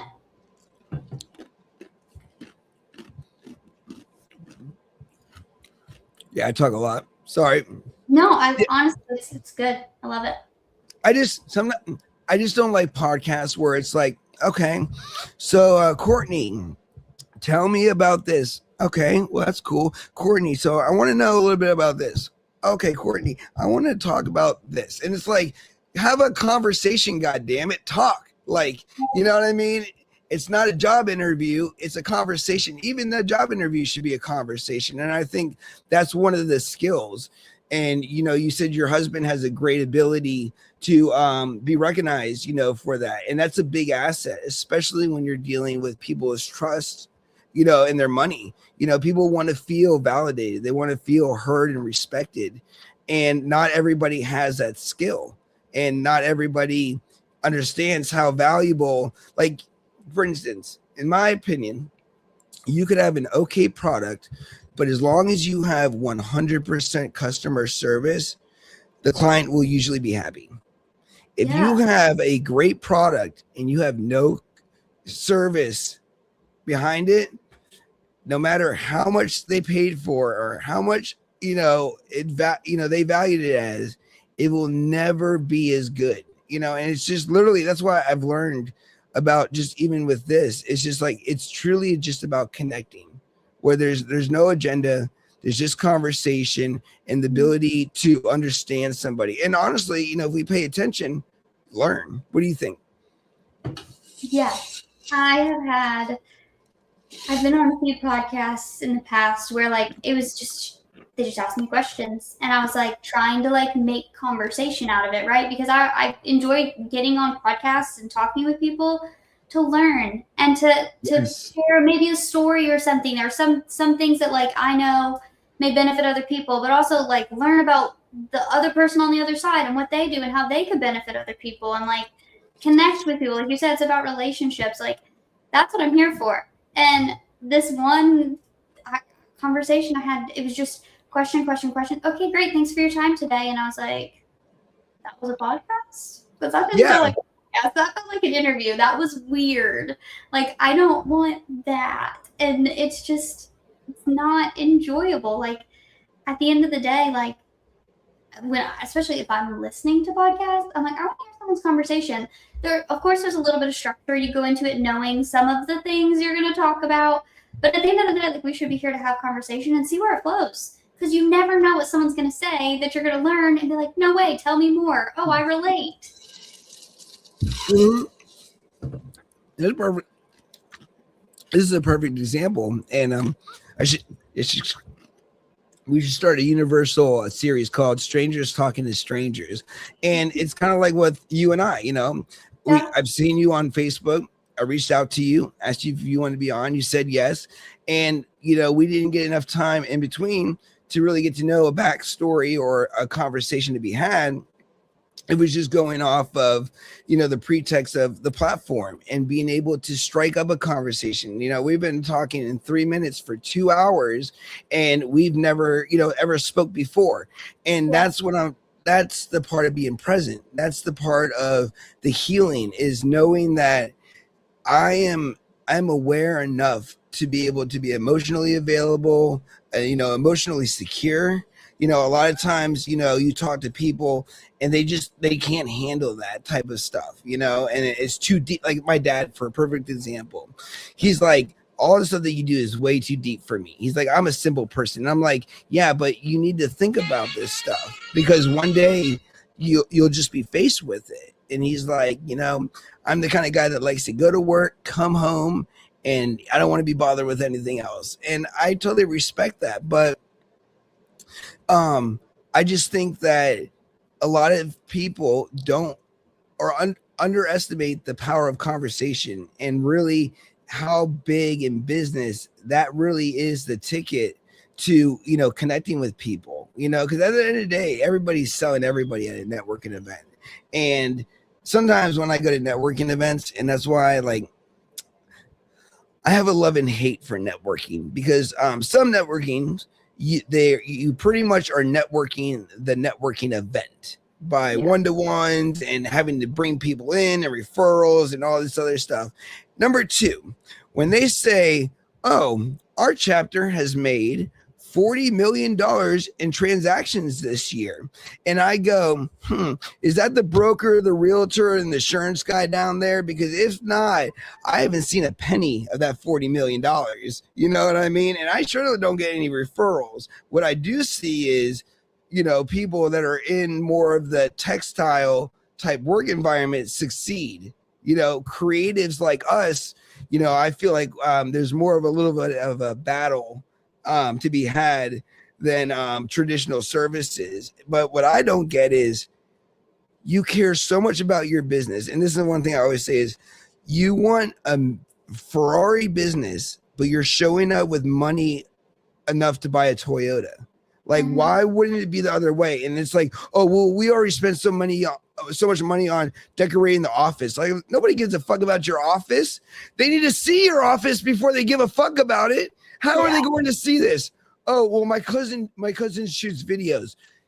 Ooh, it's like, I even made a video with AI, because we're starting to do a lot of AI content to make ads. So businesses, one, don't have to pay as much for production costs, but two, they can make things happen that they, we would need a green screen and a studio and, way out of their budget.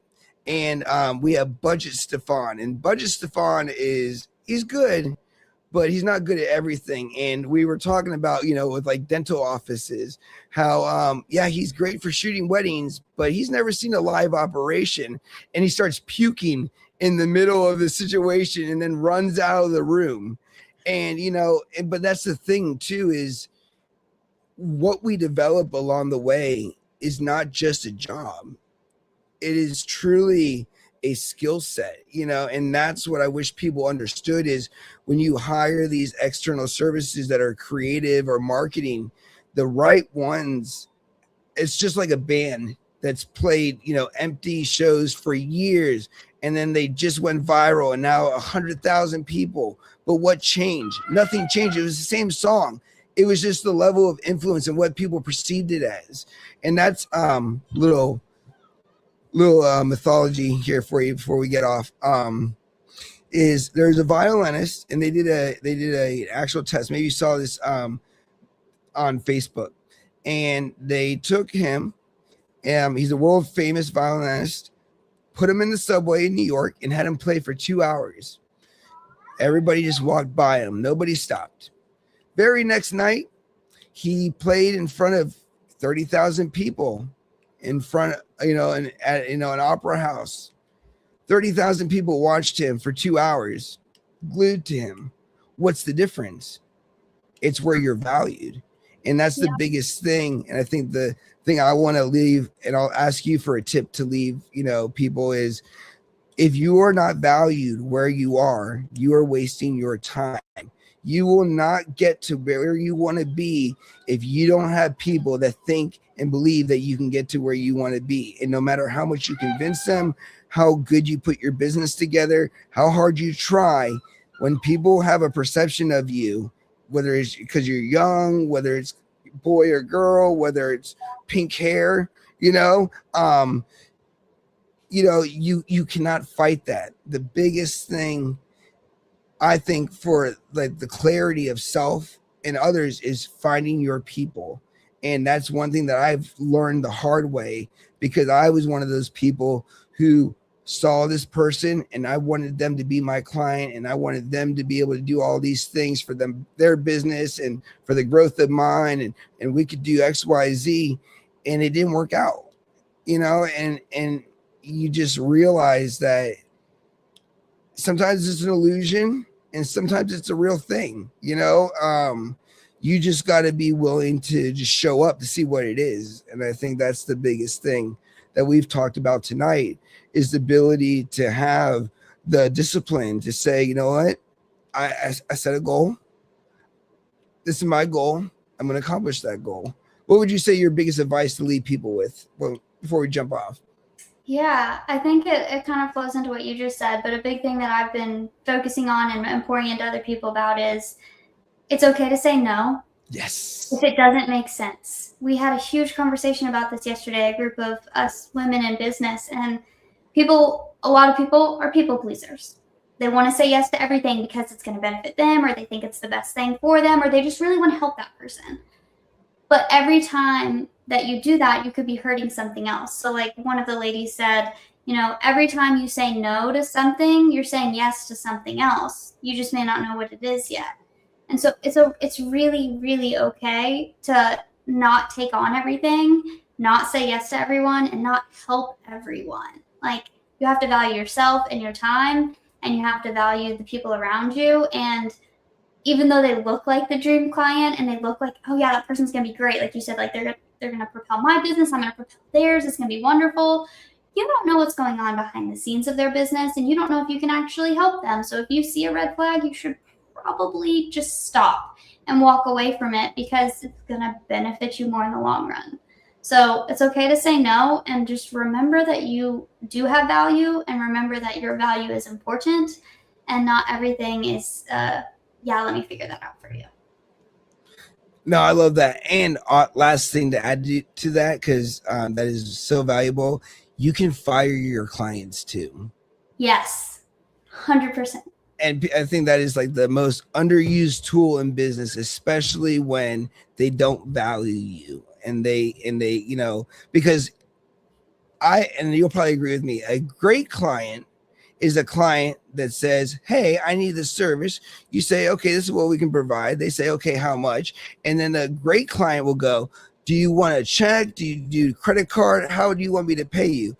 A bad client will go, well, that's too expensive. Can I get a discount? And then a bad client will go, well, I don't like how it came out. I want 1,000 re-edits. A good client will go, that video is amazing. Thank you so much. I'm going to be using you again in the future. The bad client will still be complaining about you doing your job, even though you already gave a discount, and you're kicking yourself in the fucking ass, because now who's the bitch?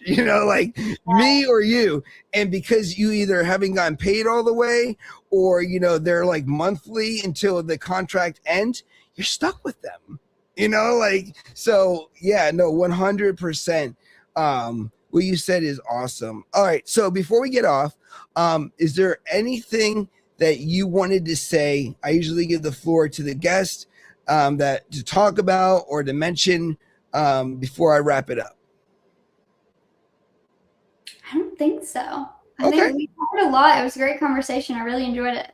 Well, that is awesome. I'm glad that you enjoyed it. Next time, what I would like to do is we'll do a little bit more formal, where we'll create a topic and go after that. But my thing is, it's like a self-test. Can you carry on a 2-hour conversation with a stranger? How many people think can say that? So that puts us in some type of percentage. But I really enjoyed this too. Congratulations on you and your husband's success. I think that is so great. Being a husband and wife team with me and Lacey, it is just so cool, because it really defines you. And honestly,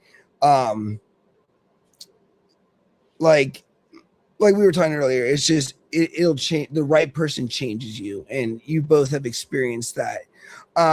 Thank you again so much for coming on. Before we go, where can people find you? How can they visit your website? How can they support your business? How can they do business with you? Yeah, so our website is scaleupwithcourtney.com. So you can see all our services, anything like that, if that's an interest.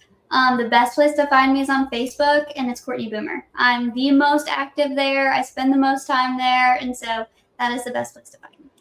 Wonderful. Well, guys, thank you so much for being here. Courtney, I'm going to do my ending, and then you'll stay on for a second, and then I'll close out. So give me 2 seconds here. Thank you guys so much for being on today. I really appreciate this. This was a wonderful conversation, even though I had not planned this one, but it still turned out perfect anyways. And that's the thing. You never know what's going to happen until you try. And once you have built a skill set and you're comfortable with yourself, you have that discipline and you have that structure, anything is possible. I do want to let you guys know that if you guys are interested in Vindec EU and the course itself, you can go to vindeceu.com. You can also visit us on YouTube, Instagram, where we also have our Death of Ego. And that is my dark series where you can watch the music video that we just created out of AI with me in it, to Swim Good by Dermont Kennedy. And then we have a lot of other information on there too. If you are interested in the course and signing up, we're offering the first phase of the course for $175. And then if you want to take the remaining balance will be there as you move forward. This way, you can dip your toes for a low cost. And if you like it, you stick with us. And if you don't, well, there's no obligation. I want to thank everybody. If you're local here in Stafford, April 12th through the end of the season, we will be at the Stafford Marketplace with our booth set up for the Honey on Duty Project, our nonprofit. You can come by, you can see Honey, you can see me, you can see Lacey, you can write honeygrams, which are really great. And it's going to be a boatload of fun. And we thank the Long Family Market for having us, and it's going to be a great year.